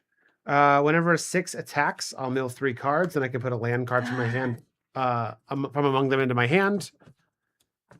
I gotta decide the boy hat. Also, as long as it's my turn, non-land permanent cards in my graveyard have retrace, which means I can cast them from my graveyard by paying the mana cost and discarding a land. You can go. All right. All right. We do emotional support. Fleem and Valgavoth are both off duty now. Thank you so much for your emotional support. We appreciate you. Rest now, friends. Rest well, friend. How big is Ren in 7 or Ren in 6? Or just 6? 2/4. 2/4. Okay. Drawer.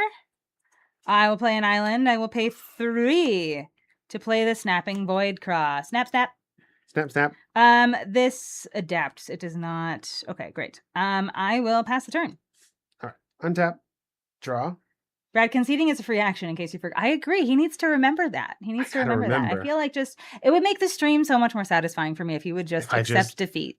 All right. How about instead of conceding, you kill my Basking Brute Scale? I cast Expel the Unworthy. Okay. Choose a creature with mana value 3 or less. No. Snapping Void Claw. Okay. Exile it. But you gain life equal to its mana value. Okay. I'll gain 3. I would then like to go to combat and attack you with 6. I will mill 3 cards and put a land from among them into my hand. I am the dominant Brood Scale. I am the dominant Brood Scale. This is true. Yes. You're attacking me for 2? Yep. 2/4. Okay. It's not 6/7 though, so it's like off theme. Well, I know. Sorry. Bad friend. I know. I will play a forest and pass the turn. All right. Untap skis and draw. Oh, I found my mountain. You did it. I will pay 5. No, I will not. Okay. I will attack you for 2. I'll respond. Okay. I'm going to cast Gift of the Viper. Okay. I'm going to put a +1/+1 counter, a reach counter, and a death touch counter on 6, and then untap it.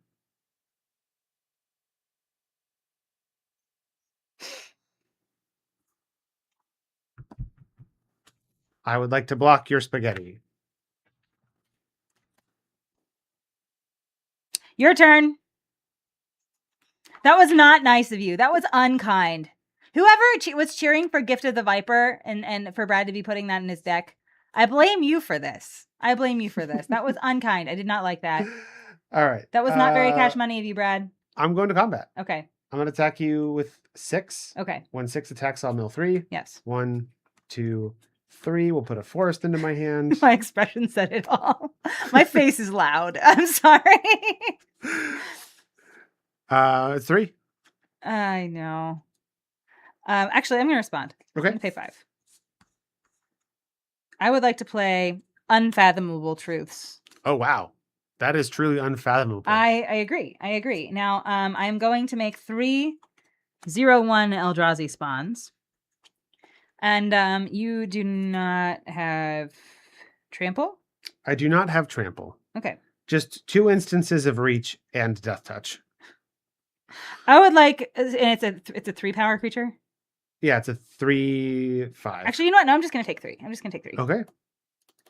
That's not worth the mana that I could have. I will play this Garden of Freyalise. I'll pay 3 life so that it enters untapped. I'll never be known for being loud. Okay, my voice maybe not, but I feel like my face absolutely. I feel like while I might not articulate the things, I feel like this is just not very good at being quiet. Yeah. Actually, no, I should do it this way. I'm gonna cast Evolution Witness from my graveyard via retrace. Okay. By discarding a land. Yes. And then I'm gonna pay 2 mana. Okay. To adapt 2 on my Evolution Witness. Okay. And when it gets 1 or more 1/1 counters on it, I can return a permanent card in my graveyard to my hand, and I will get the Fetid Gargantua into my hand. Sick. And I will pass to you. Okay. That's called card advantage, chat. We did it. Yep. Card draw doesn't actually have to say draw cards. It can just be select the cards that you want from your graveyard and put them in your hand. Especially when that card you get out of your graveyard says draw cards on it. Right? All right. I'm going to pay 5 6, 7, 8. That's a lot of mana. I'm going to cast the Twisted Riddle Keeper. This is a 5/5 flyer. When I cast it, tap up to 2 target permanents and put a stun counter on each of them. Boop, boop. They've been stunned. They have been stunned. I'm just 2 gonna- instances of reach. Get at me. I will pass the turn to you. Wait, no, I'm not. I'm going to play a land, and then I'm going to pass the turn to you. Okay. So those will have their stun counters removed. Yes. I will draw for turn.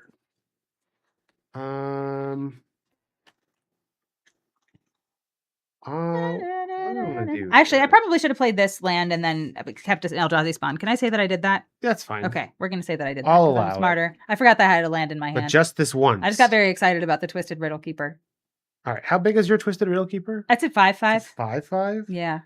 That's some nonsense. That's some bullshit. I don't like that. That's some bullshit. I'm gonna pay 1 for the Mandibular Kite. Yes. This is an equipment with living weapon. Okay. For now, let's pretend that this is a germ token. Mm-hmm. The Mandibular Kite gives the equipped creature +1/+1 in flying. Oh, so it's a 1/1 flyer. It's a 1/1 flyer. Brad, do you not have tools? Oh, I do have tools. I'll get to those in a second. Okay. I just got to figure out what I'm doing next. I think what I'm going to do next is Totally mandibular, dude. pay 2. I'll cast Malevolent Rumble. Yes. I'll reveal the top 4 cards of my library. I can put a permanent from among them in my hand and the rest in my graveyard, and then I make an Eldrazi spawn. Okay. 1, 2, I guess I revealed them. 3, 4. I have a Plains, a Faithful Watchdog, a Swamp, and an Expanding Ooze. Okay. What do I want here? I could get Germ token. Kuro's taken. That's very funny. Yes. Hi, Epic. It's good to see you. Of course, Brad and I are both doing Spaghetti Monsters, in fairness. This is MH3. I feel like you can't not do Spaghetti Monsters in MH3, but it's great to see you. Hi, hello. Gosh, what's the play here? I feel like I probably... No, I don't need to be hitting land drops. Land drops are for losers. Y'all, if you aren't already following Give me Yes an Soy Epic, go do that. Expanding Ooze. He's a really fun guy and streams a bunch of really fun games and also plays Magic. And just do it. Just do it. Press the heart button. Then I have an Eldrazi spawn. And I will use my Eldrazi spawn, to cast the Expanding Ooze. This is a 3/3. It has adapt 1 for 2 mana, and when it attacks, I put a +1/+1 counter on a modified creature I control. Pass to you. Epic, we are playing MH3. Of course, we're doing great tonight. You're so welcome. You're so welcome. I don't like that you have a creature that can block my guy. That makes me very sad. So I'll sing a song about it. All right, I'm going to pay 7 mana.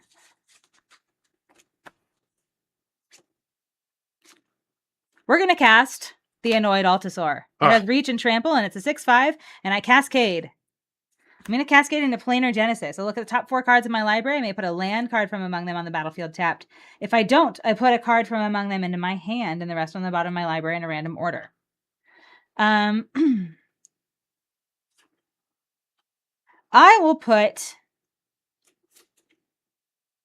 this card into my hand. Nope, I will not. I am a smart Magic player, and that will not work for me. I am going to put this mountain on the battlefield tapped. All right, Brad. Yep. I have a 5/5 Twisted Riddle Keeper flying at you. I would like to block with my germ token. I bet you will. All right. So, KMC Cal, it's fine. Everything is fine. We don't. I voted for you. We don't. You're already disappointing your new friends, Brad. It does not take long. Creatures I have over here. It's great. Everything is fine. All right, I will pass the turn to you. All right, we untap. You untap, and you do get to untap your creatures. They're not sleepy anymore. Do. We love it. Mm-hmm. Okay. First things first. I'm going to put a +1/+. I'm going to adapt my Expanding Ooze. Yes. Boop. Then I'm going to pay 2. and I am going to bestow upon your dinosaur the Oh! trickster's elk, thus making it a 3/3 with no abilities. Movie magic here, friends. This is a high quality magic that you're watching right now. Yes. This is just an elk, and I need to remember that. So we're just gonna I don't know. We're gonna draw like little antlers on him. And he's just a 3/3 elk. We're elking it. All right. Then I'm going to combat, Steph. Okay. I would like to attack you with my expanding ooze. Do I want to attack you with another thing? It's a hate crime against light during Pride. Beautiful vanilla elk. Thank you. Thank you. I think so too. Sorry, Light.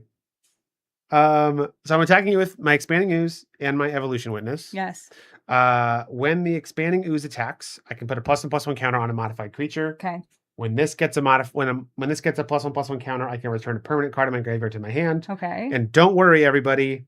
I'm gonna make my land drop this turn by getting back this plains. Okay, so your ooze. I have a 4/4 and a 5/4. Ugh, I'm so annoyed with you. I will. Is the 5/4 have trample? Nothing has trample. I will block the 5/4 with the annoyed Altasaur. Okay. You can have your elk. Yep. And then because the elk was bestowed, it just becomes a creature. I know. Yeah. Look how easily dry erase marker erases from some sleeves. Now it doesn't erase well on the matte sleeves, but yeah, on glossy sleeves. These are Nerd Gear sleeves, by the way. These are rock guards. So hold on, let me see here. If you want to try some new sleeves, I know Brad and I were in the market for a new sleeve brand a little while ago, and we tried Nerd Gear stuff, and we really liked them. We really liked them. And we're not even just saying that because we weren't even sponsored by them when we bought our first stock of rock guards, but they're really good. They're really good. We highly recommend them. We use them for all our limited stuff, and we put these sleeves. This is the sleeves that we keep in our limited kits, where we're like sleeving, unsleeving, shuffling, all of the time, and they hold up. They do. We love them. But yeah, you can also draw on them with dry erase markers, which feels good. All right, this is dead. Yep. Cool. Second main phase. I will play that plains that I got out of my graveyard. Mm-hmm. And I will pass the turn to you. Beautiful. See the little engine we got going here, chat? This attacks, puts a 1/1 counter here. I get to get a thing out of my graveyard. Yes, Brad, we're all very proud of you and very excited I'm for so you. good at this.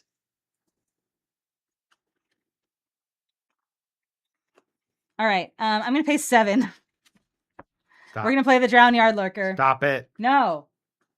We're gonna do whatever I'm gonna do what I want. When I cast or cycle this, I make an Eldrazi spawn. How big is your Drown Yard Lurker? It's a 7/7. Oh my gosh, that's so large. And it has vigilance too. How big is your reach and Death Toucher? It is a 3/5. That's what I like to hear. I have a 5/5 coming at you. Okay. I will block. Yeah. And you're gonna put counters on it, aren't you? I'm gonna Revitalizing Repass. I'll give it a 1/1 counter and indestructible this turn. Ah! Yeah. I am displeased. I am so displeased by you. Go ahead. Okay. All right. See, this is why we vote Brad. Is it why we vote Brad? I feel like Brad is just getting really lucky this game. Brad is I truly am the greatest Magic player. It was a real scream. I'm so sorry. I'm so sorry. Okay. A wail, in fact. A wail of agony. Yes. Yes. All right. What are we doing? Steph has a big monster. Steph does have a big monster, and don't you forget it. Have multiple monsters. So did you take the 4 from my ooze when I attacked you last turn? Oh, I didn't. No, I should be at 14. All right. 14. I feel like this is a worthwhile, or do I want to have a swing with, do you consider swing with Death Touching 6 so that I can swing with my 7/7 with impunity? I do think I might be going in with the whole team here. Oh no, I don't like that. That is not happy. I think that's the play. I do not approve of this message. We attack with the team. Okay. I think my expanding ooze puts another counter on evolution witness. Which actually, so I'm going to target the evolution witness to get it Okay. to get the counter, but I want to resolve 6's trigger first. Hat time is done. You're free. Am I though? So with 6's trigger, I'm going to mill 3 cards. 1, 2, 3. We'll get the swamp into my hand. Yep. I have so many cards in my graveyard. Uh-huh. Then we'll put the counter on the evolution witness, and I can return a permanent card from my graveyard to my hand. Uh-huh. It does not need to be a land because I can make my land drop this turn. I think honestly the best thing might just be the watchdog Okay. because you don't have any artifacts or enchantments over there. No, I don't. Yeah, It we'll was get a back really the nice faithful hat. I watchdog. agree with you. I agree with you. If you have another hat request, feel free to bug people in chat and see if they'll redeem it for you. For the we have a selection. In fact, October is not super far away, and that's usually the day after Halloween. We like raid Spirit Halloween, or at least that's what we did last year, and where we found all of our hats for like super cheap. So we might have more hats this year, but we do have a good selection. The hat was just a visual indicator. Thank you so much, Brad. It's time for the mushroom. Mushroom. Can you be the mushroom man? Do you know the mushroom man? The mushroom man. The mushroom man. We don't live on Drury Lane. She would be sick of Brad's BS. It's funny because BS are his initials. It's good. It's good. I like it. Man. I am sick of the BS. Always. Sick of the BS. The one that lives on Fungal Lane? Indeed. There we go. Fungal Lane. That's a good one. Yes. All right. So, Steph, we have a 3/3. Yes. This is a 6/5. Yes. This is a 4/6 with Death Touch. And this is a 4/4. Yes. Okay. I will block the... So how many cards do you have in your hand? I've got 6 cards. You have 6 cards. You have a bunch of untapped mana. I don't think my 7/7 is safe from the 6/5. I do think it's safe from the 3/3. I will block the 3/3 with the 7/7. I will block the 6/5 with the 0/1, and I will take the rest. All right. So you're taking 8. I'm taking 8. Elk is dead.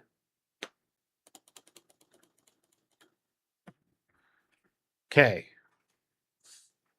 Hey, Steph. Uh-huh. Dread Mask. I hate that I'm so excited to see that. Look. You're You're going to make me... Oh, you are the Colossal Dread Mask. No! Yes. That is so not... Brad has had his lie. He is not a fun guy. I agree. I'm He's having the a great antithesis of a fun guy. Make my land drop. Oh, God. Past the turn. I think I might just be boned here. I'm going to draw. And I really needed to find that landscape. I'm so glad that I found it. I am giga dead. I can't attack you. I have a forest in my hand. You win this game. Yeah. Well done. Okay. All right. Brad's got the first one. But you know what? I am filled with righteous anger. And so I feel like that's going to help me. I feel like righteous anger always helps me in these games. And so we're going to ride that high. We're going to ride that high of righteous anger. Ooh. All right. Everything is great. Nothing is wrong. We're going to have a great time. We're going to have a great time in game 2. And you know what? I'm going to go first. And you're just not even going to stand a chance. Okay. Hey, Donnie, if you could stop with that emote, that would be really nice of you.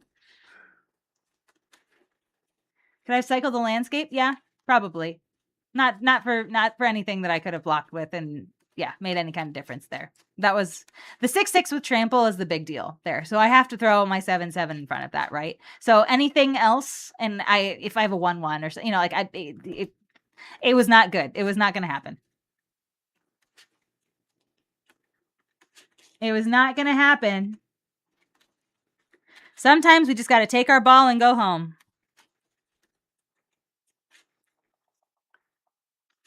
And that particular land, I think that one had black mana in it. I don't actually have the requisite 3 in the deck to do that with.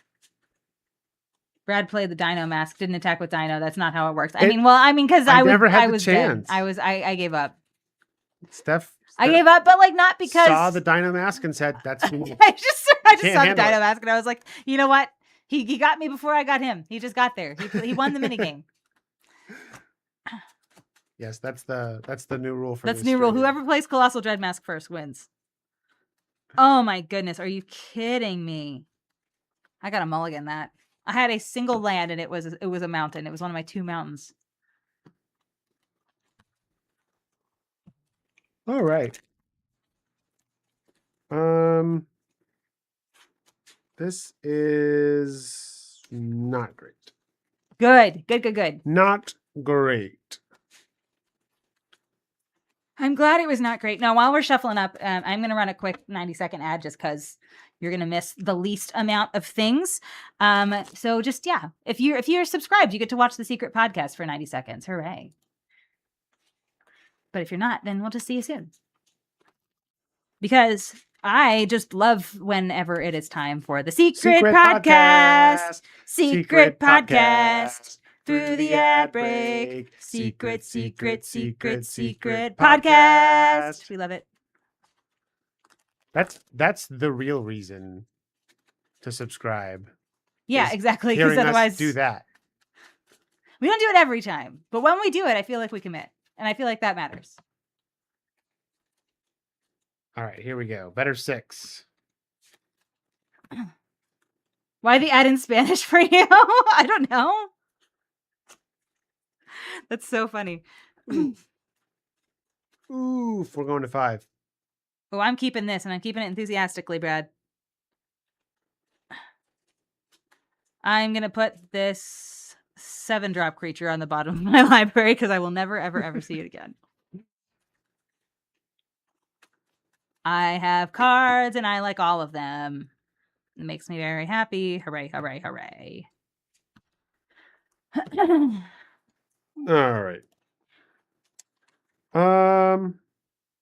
Okay. So I put this on the bottom. I put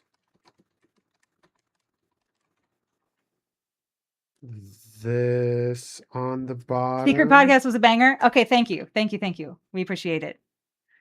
All right. Good enough. Take it away, Steph. I think that's worth the sub. I do. All right. I will play a Sink into Stupor backwards, and I will pass the turn. Boop. Ooh, nice. Mandibular Kite. And since we're using us as germs, there we go.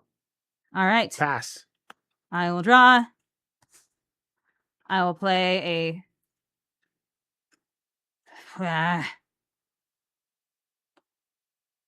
I'll play Forest. I'll play a Basking Brute Scale. Oh my gosh, could you not? I will pass the turn. Jay Johnny. And since we're using us as germs, yeah, right? Exactly. So we're doing Modern Horizons 3 tonight, Jade Johnny. And I didn't tell you, we taught somebody Cataclysm Arcade this past weekend, and that was very exciting. I really liked it. But anyhow, tonight is Magic Night, and we're playing Modern Horizons 3. And yes, Brad and I both have tokens of us. And my favorite thing that I have ever been, that this token has ever been, is a germ that pretends to be a Colossal Dreadmaw from Modern Horizons 3, and it's in my deck right now. So Brad got to be a Colossal Dreadmask last turn. Our last game, and I'm out for blood. I want to be the Colossal Dreadmask this game, so we're actually competing. It's great. Modern Horizon sets are always fun. In limited, yes. In constructed formats, they can just die of fire, but in limited, they are wonderful. I love them in limited. Go ahead, Brad. Okay. I don't think this is the intended use case of this card. Oh, I love when you preface things. But it seems like a solid strategy for what I'm going for. I would like to bestow upon this germ token the Trickster's Elk.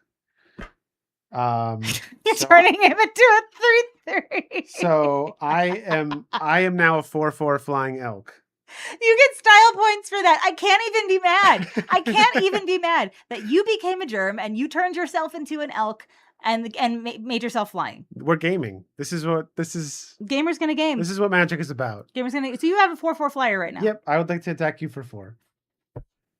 A 4/4 flying Brad germ elk. Whee! Okay, great. I'm going to go to 16. What is this, Spore? That's what's happening now. The lore runs deep. It really does, our fairy. It really does. All right, I'm going to drop. All right. Well, I will play a forest. I'm going to pay 2. To cast Planar Genesis, and I am going to do that at sorcery speed because I'm a champion and I know exactly how to play Magic. I'm going to look at the top 4 cards of my library, put a land card from among them on the battlefield tapped. If I don't, I put a card from among them into my hand.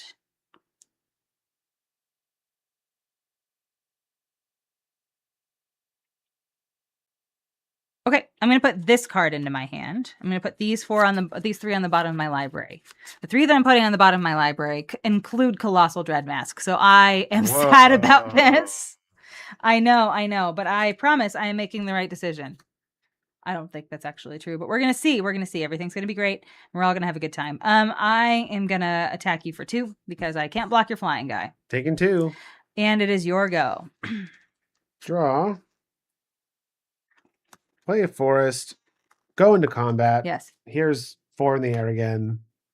4/4 flying elk on turn 2 is pretty good. Yeah. It was pretty good. Yeah.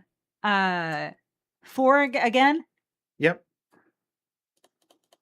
If you beat me with a 0/0 germ that is holding a kite that has been turned into an elk and happens to look like you, I think I am going to be in crisis for approximately the next 2 businesses. So I just need you to know that because you have to live with me after this.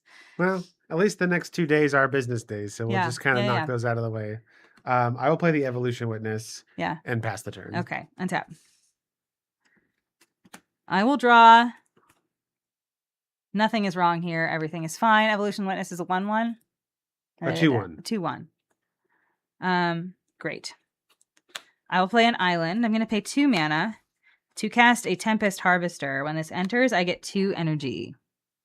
And I can tap it to pay an energy and draw a card and discard a card. I would then like to pay 1 and cast Horrific Assault. This creature is going to deal damage equal to its power to your 2/1. Oh, sure. And I gain 3 life because I control an Eldrazi. That's the important part. Dang it. It totally throws off my clock, Steph. I know. I'm going to attack you for 2. What's a Brad to do? Roll over and die, preferably, I'll but I don't know 2. that beggars can be choosers here. A germ holding a kite that has been turned into an elk that looks like you. I mean... Yeah. That's what it is. That's what it is. I will pass the turn. Okay. Brad, Mary Poppins, but if Brad beats me with, yeah, that's probably a number I can call about that. Oh no. Oh no. Oh man. We'll play that land there, tap. Yeah. And we'll come in for 4 once more. Yeah, I'm gonna take 4. I don't like this. This does not spark joy. I will pass. Okay, untap. Draw. Okay. I will play a Twisted Landscape. We're going to go ahead and crack this for a mountain and put it on the battlefield tapped.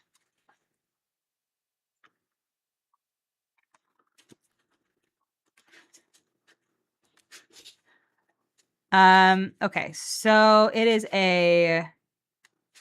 still a 4/4. All right, I'm going to pay 2. And I am going to adapt this for 1. Okay. And I'm gonna put +1/+1 counter. Yeah, so 3 attacking you here for combat. Take 3. And then I will pass the turn to you. And you got a spawn, yeah? Oh, I do get a spawn. That's right. That's right. Thank you so much. I do make a spawn. I do. For Blearg, brother. Brad got to play Blearg this past weekend whenever we were teaching. I did. We had to explain why Blearg was so significant to the person who was learning, and she immediately understood. We didn't even need to, didn't take much convincing. All right. 4 more, Steph. Y'all, if you aren't actually, I need to hold on. Give me a second here. So we are not sponsored by Cataclysm Arcade. It's just a friend of ours made this game. Give me a second here. Cataclysm Arcade. I need to find their Kickstarter link. Give me 1 second. I will find it. I will find it. Here it is. Give me a second. It's my computer is thinking about it. Okay. Let me share this link for you all in chat. That's a redirect link. No, but this is the link here. Y'all, Cataclysm Arcade, they just reached their $1 million. Oh my gosh, they're at $1 million. They're at $1 million. They set a goal of $50,000 and they reached $1 million today. Oh my goodness gracious. Wow. Anyway, so this is a really great trading card game. Brad and I love it. It's made by, if any of y'all Magic players know Brian David Marshall. He is First of all, super smart. Second of all, super nice. Third of all, extremely capable and a great game designer. And he made this game. So the reason why he made this game is he used to own a game store, and then kids would come in and buy a pack of Pokemon cards and sit down and say, "Okay, I'm ready to play." And he was like, "But you can't really do that. There's not really," and that's kind of sad, right? Like the entry point to playing these games, you should be able to buy a booster pack and just sit down and start playing. And so he made a game about it. And this game, it's great. It's like post-apocalyptic themed, and it's like in a world that exists in the New York subway systems. And apparently the apocalypse in this world happened in like the 70s or 80s and stuff. So the aesthetic is very 70s and 80s. There's a lot of really well-known artists that have done art for this. It's all real people art. It's nothing AI. Just get in on it, because the game is really fun. They have some really great rewards that they've already unlocked for the Kickstarter thing, so they have 30 days to go. Get in on it. Yeah, and like when we say like you can play this game out of one booster pack, like it's not like like you can play Magic, like you can play Pai Gow out of one booster pack. It's like you can play a real strategically satisfying dynamic game out of a single booster pack. Yep. It's great. And if you love draft and sealed and constructed, like in Magic, you like being able to play Magic in all those different ways, you can play Cataclysm Arcade in all those different ways too. They've made it modular so that there's a bunch of different ways you can enjoy it. You can play it with multiple different like player quantities. It's very good. Klug altar art, indeed.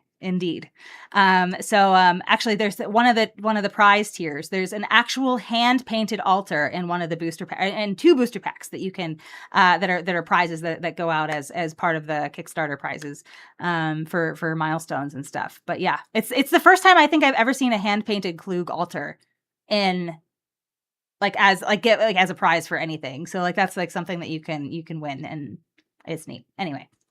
The whole thing is very good. I am gonna pass the turn. I'm sorry. Did you already hit me for 4? Let me check the logs. See what we did here. You decreased your score from 16 to 13 most recently. Okay. Yeah. So I played a land. I attack you for 4. Okay. Beautiful. I will take 4. All right. That's all I got. I pass. All right. I don't like the clock that I am on. Oh, I have a reacher now. Oh, dang it. Thank you, Writhing Chrysalis. You're my favorite boy. You're my favorite customer. You're my favorite customer. How about you? See, that's a 4/4, yeah? Yep. Okay. We have Writhing Chrysalis. Here it is. I'm going to pay an energy, draw a card, discard a card.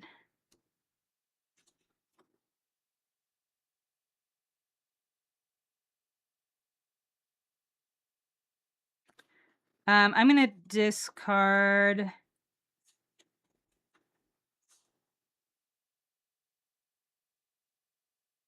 going to discard Siege Smash. And then I would like to go to combat. Yep. I would like to attack you with this 3/3. I will take 3. Yes. And you got 2 spawns when you cast your Chrysalis? I do get 2 spawns when I cast this Chrysalis. So I have a total of 3 spawns. For me, whenever I'm playing online, I put the counters physically on the creatures, and I will put the quantity above the creature, usually. I feel like that helps distinguish. So if you would like to steal my tech, please steal my tech. I think it's good tech. All right, go ahead. All right. Untap. Draw. It's Ben-sized. Brad-sized? Yeah, it's Brad-sized, yes. All right, yes. Steph. Mm-hmm. I hate to do this to you 2 games in a row. You seem a decent fellow. I hate to die. Colossal Dread Mask. Bonk. It can't look like you two. You're already a flying germilk. All right. The greatest honor I can bestow upon you. There we go. Thank you. And your Writhing Chrysalis can get bigger than my... It can. You should attack into it and just see what happens. I feel like that would be really good for you. I'm just going to pass. Okay. You have a 6/6. I have a 6/6 and a 4/4. I hate this for me. Okay, I'm going to drop. Okay. I would like to sacrifice 2 Eldrazi spawns, put 2 +1/+1 counters on this creature. To pay 1 green in addition to cast Bridgeworks Battle.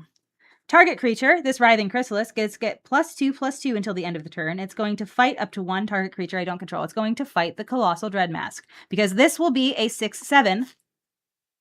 Yeah. And it will fight your Colossal Dreadmask. Okay. I mean, that was you, Steph. Yeah. You just fought yourself. I did. Did you like it? I mean, no. Okay. Well, 7, 1, 2, 3, 4, 5. Yeah. I'm gonna pay 5, 6, 7 for the emerge cost for Twisted Riddle Keeper. Ooh. I've sacrificed an Eldrazi, so this gets a counter. And then I'm gonna tap and stun up to 2 target creatures. So I will tap and stun your you. And then I'm going to go to combat. I have 5 and 2 here for you. I'm sorry, no, this is 7 and 2. This is 7 and 2 because it gets +2/+2 until the end of the turn. I mean, so I'm going to 1? You're going to 1. Unless you want to sacrifice another Eldrazi? I will sacrifice this Eldrazi in response. There we go. There we go. All right. We got game 2! We eked it out! I'm so excited. Sorry I screamed. I didn't mean to scream. You probably have your volume up. All right. We're going to do game 3. And I'm so excited. I'm so ready for this. Strong start. I just could not. The day is over. I know. Close out the game. Can't play 6/7 on 6/8. So much subliminal thinking. It's true. I know. You can get us confused. You looked away for 2 seconds and Brad lost. I know. It's true. We got him. We got in there. But it's all right because there's still one more. There's way too much spaghetti for his body to accommodate. It was just he tried and he just couldn't make it work. And this is the one that counts. You need a strong. Oh no. Vomit on his sweater already. Mom spaghetti. Eldrazi scary. I know.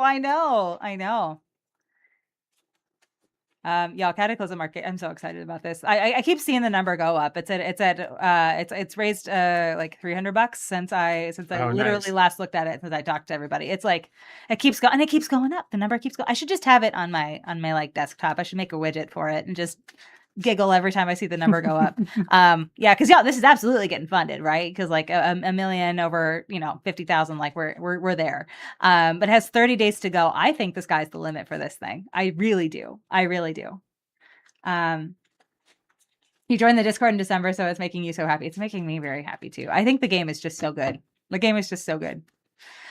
was talking to Brian. And actually we're hanging out with him this coming weekend. We're going to be in New York this coming weekend, and so we're just going to play some games with him. And I imagine we're going to be playing quite a lot of Cataclysm game, but probably other board games too. We all like really like a lot of other board games too. I like my dirty little secret in this Magic world is that I like board games way more than I like Magic, and I love Magic, right? So I love a lot of things, and I love a lot of things a lot, but board games I like more than I like Magic. I just have the occasion to play Magic more often, and also it's easier to stream Magic than it is to stream board games. But yeah, you're seeing him at Comic-Con next month? Yeah, heck yeah. All right, I'm keeping this one. You were a Team Steph believer the whole time. I'm sure you were, Alex. I'm sure it had nothing to do with the fact that my numbers were just so abysmally lower than Brad. And then the real Team Steph fans came out of the woodwork and shocked you. Yeah, I believe Alex. I've never seen him just vote for whoever has the fewer points. Never, ever. You're already kickstarting another YouTuber CCG. You're on a bit of fatigue and didn't want to jump into Cataclysm Arcade. That's okay. I mean, like honestly, jump starting or kickstarting things, I can absolutely understand how that can get exhausting. So there's just a lot happening all at once, right? But this one's good. And so at the very least, keep your eyes on it. And in fact, if you want to try it, I believe on their website. So if you go to their website here, there is so if you go to their Learn to Play, I believe they have printable resources where you can just like try it for free, basically. Let me see here. I know they have their entire card library here, but I think that they do have, I think there's somewhere on here where you can like print demo packs to play. Let me see here. It's somewhere. I don't have time to look into this, but definitely check out their website and try it out because it's great. All right. I'm going to keep this. This is great. I like the starter. Okay. I should reset my life total. You should reset your life total. So as to not be playing with a handicap. All right. I've got this tap land. Yep. I will pass. Okay, I'm going to draw. I am going to play this Twisted Landscape. We're going to crack it for a mountain, and I will pass the turn. All right. Untap and draw. Play a swamp into Malevolent Rumble. So reveal the top 4. I can get a permanent card into my hand, the rest into my graveyard. Make an Eldrazi spawn. Watchdog. Flip Elemental. Springheart Nantuko, and Scurrilous Sentry. You did see that. You just know yourself and would want to buy in if you got your heart into it. Yeah, that's fair. That's fair. It's a great game. It'll get you. I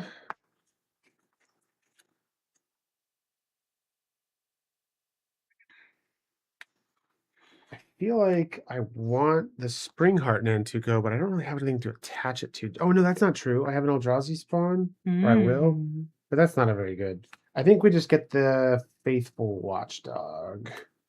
These cards go to my graveyard. I get an Eldrazi spawn, which I have right here. I will pass the turn to you. Untap and draw. I will play an island, and I will pay 2 for a Sage of the Unknowable. It's a mana dork for only colorless spells or activating abilities. And I will pass. Untap. Draw. Planes. And we'll cast the Watchdog. Awoo! This is a 0/0 with Vigilance, but it enters the battlefield with 3 +1/+1 counters. Pass to you. Okay. I will untap and draw. I will play a forest, and I will pay 2, or I'll pay 3 +1 for the Writhing Chrysalis. Oh, it's back. We love this, and we will make 2 spaghetti friends, and I will pass the turn. Okay, untap. I'm sure everything is going to be great for you. Draw. You hope Watchdog becomes an. I also hope Watchdog becomes an elk. That would be really nice.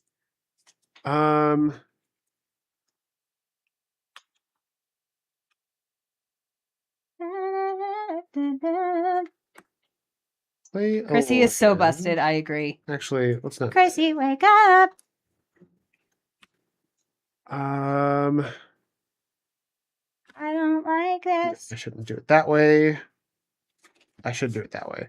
I'm going to play Eviscerator's Insight. Okay. As an additional cost to cast this spell, I will sacrifice my Eldrazi spawn and draw 2 cards. 1, 2. Okay. Land. Kudo. Other creatures have base power and toughness 2/2 and are bears in addition to their other types.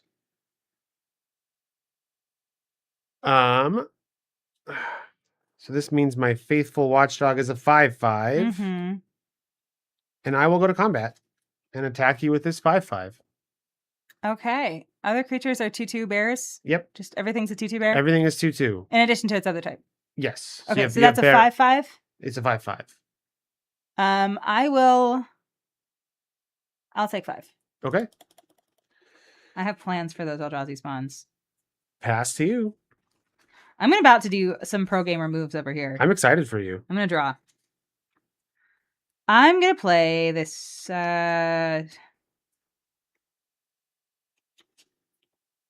this island. I'm going to pay 3 mana to cast Cursed Mirror. Ooh. It enters and may have it become a copy of any creature on the battlefield until the end of the turn, except it gains haste. I would like for it to become a copy of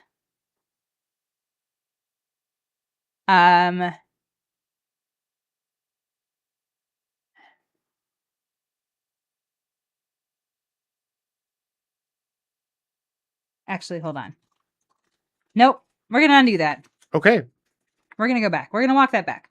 I will pay 5 mana. To cast Unfathomable Truths. We're going to draw 3 cards and make a 0/1 Eldrazi Spawn.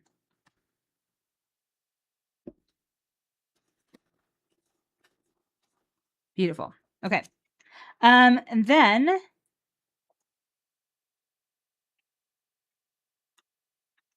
I am going to go to combat. Yep. I would like to attack you with this 2/2 Writhing Chrysalis.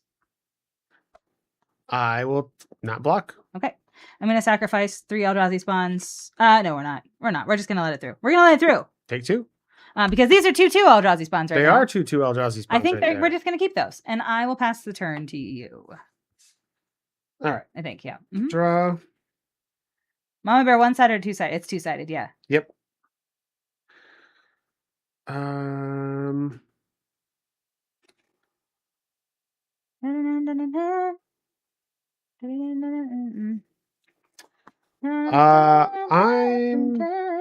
gonna go to combat here, Steph. Attack for 5. I will throw 3 Eldrazi Spawns in front of it. Okay. I will pay green for Gift of the Viper to make this a 6/6. So we all the things die. And it's also got Reach and Death Touch.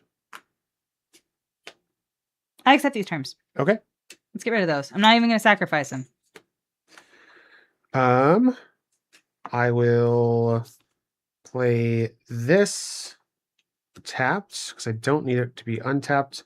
And then I will play a Tithe Drinker Vampire. This is a 2/1 with lifelink. I can adapt it. It has adapt 1 for 2. And whenever it gets 1 or more 1/1 counters, it gains a menace until end of turn. And then I will pass. Beautiful. So Kudo is a 2/2? Yep. Great. Eldrazi Bears are your new nightmare fuel? Yeah, me too. Me too. Same. All right. Speaking of, I'm going to pay 1. We would like to horrifically assault Kudo with this here 2/2. It would like to deal its damage equal to its power to that creature. Great. I control an Eldrazi, so I would like to gain 3 life. We love that. All right. I haven't played a land for turn yet. So I am going to do that. I'm going to play this Twisted Landscape. I'm going to pay 3 mana to cast. No. No.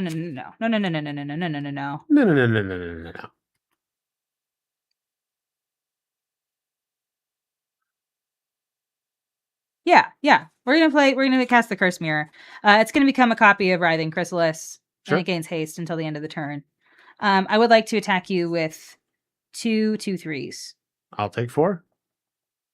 And then I will sacrifice this. We're gonna go find a mountain, and I will pass the turn to you. Okay.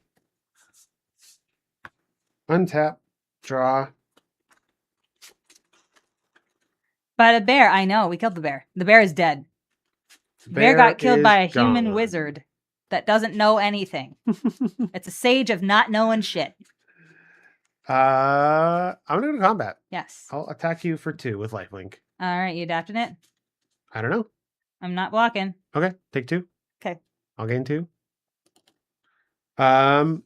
Steph. Me. 3 games in a row. You're just teasing me at this point. Dread Mask. Do you want to read the Dread Mask again? I don't feel like I should have a say in that. All right, here you go. You're the Dread Mask. Okay. Pass to you. Okay. It'd be an 8/8 if I still had Kudo. It would be an 8/8 if you still had Kudo. Your life is really hard. You should complain about it. No. I'm gonna play Forest. I'm really funny, and that's why I laugh at my own jokes. We're gonna do.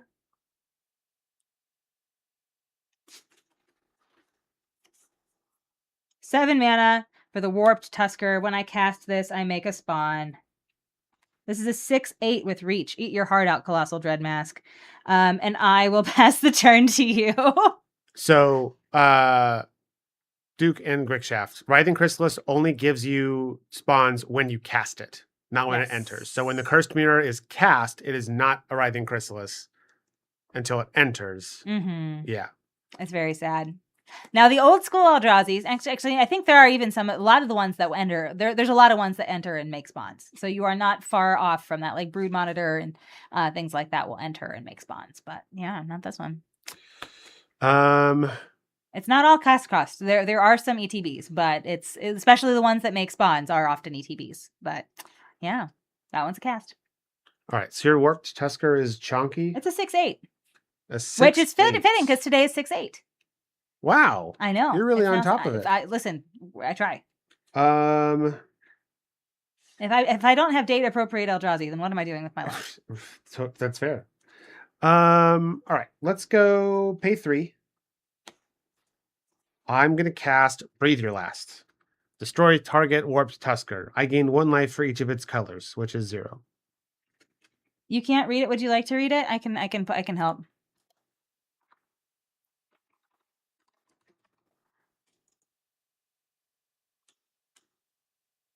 There you go. Now you can read it. All right, what are you doing? I'm destroying your Warped Tusker. That is unkind, but that's fine. I accept these terms. And then I would like to go to combat. Yeah. And at you with this 6/6 with trample. I will take 6. And then play Nightshade Druid or Nightshade Dryad. A 1/2 with Death Touch, and I can tap it for a colorless mana or for 1 mana of any color. Beautiful. And I will pass to you. Untap. Draw. I'll play an island.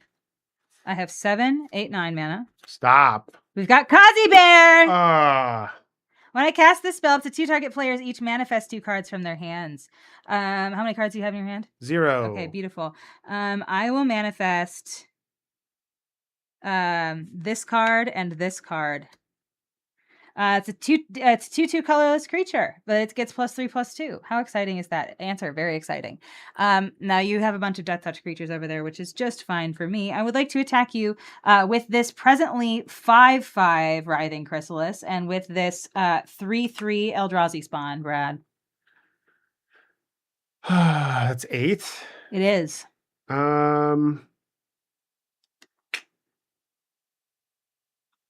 Waka waka, indeed. Team Brad dreading this turn. I know. King Spaghetti has arrived. Yep. I will not block. We'll take 8. Wow.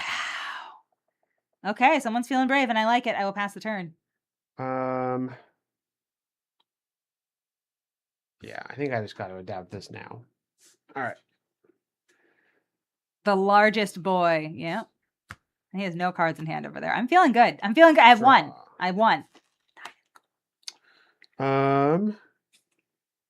What I can do here is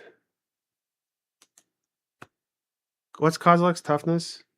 He's a 9/9. A 9/9? Yeah. Okay. I think what I have to do is this.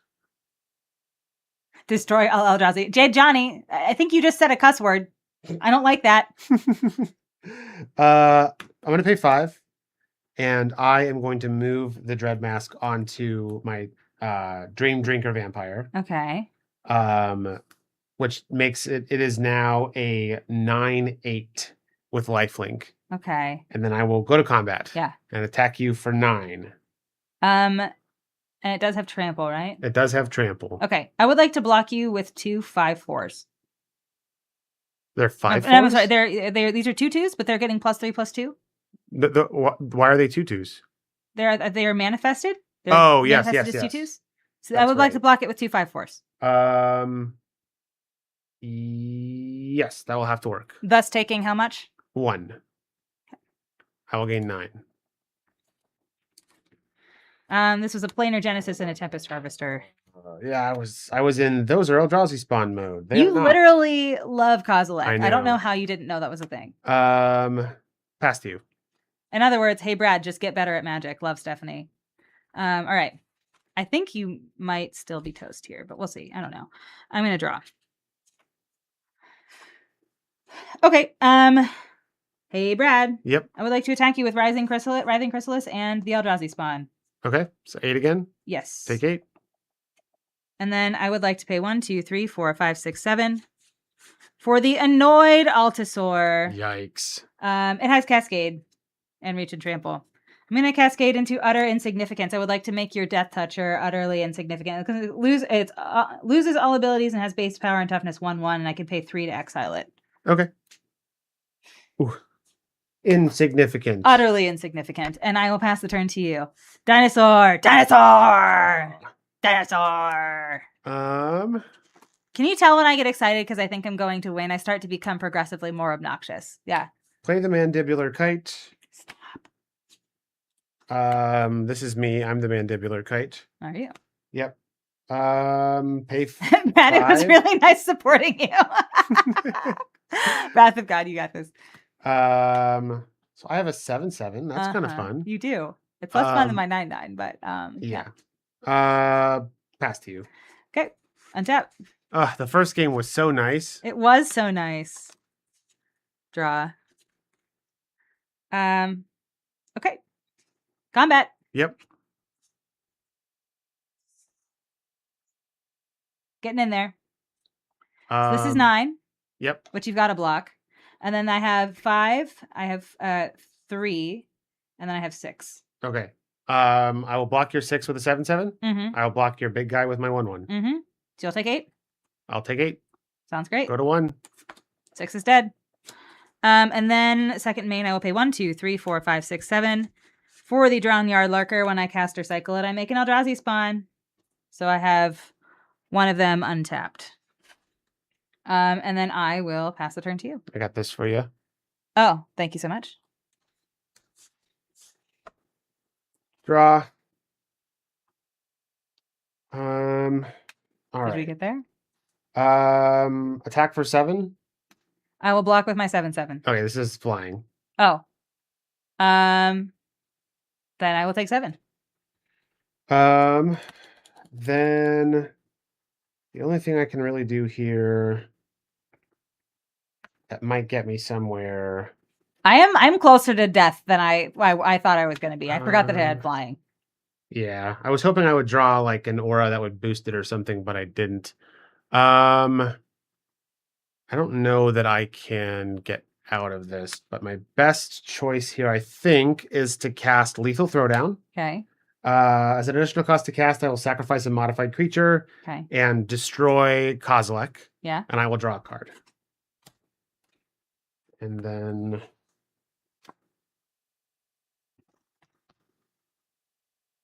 6. And he's got a kite. He does. He is unfortunately not 2 creatures. He is unfortunately not 2 creatures. I will pass to you. Untap and draw. Just for good measure, we're gonna Bridgeworks battle at the Drown Yard Lurker at 6. Yep. And then we're gonna attack you for a bunch of. I am very dead. Absolutely. Team Steph is so back. We are so back, Team Steph. Give the people what they want, Brad. Give the people what they want. Oh, that felt so good. That felt. Oh, you're saying bolts? You think he was gonna bolt me? No, you think you really thought he was gonna bolt me? Noodle victory. We love this. And you had such a good game 1 too. I was nervous. Yeah. I couldn't let Team Steph know I was nervous, but I was nervous after game 1. You had me by the throat the entire game 1.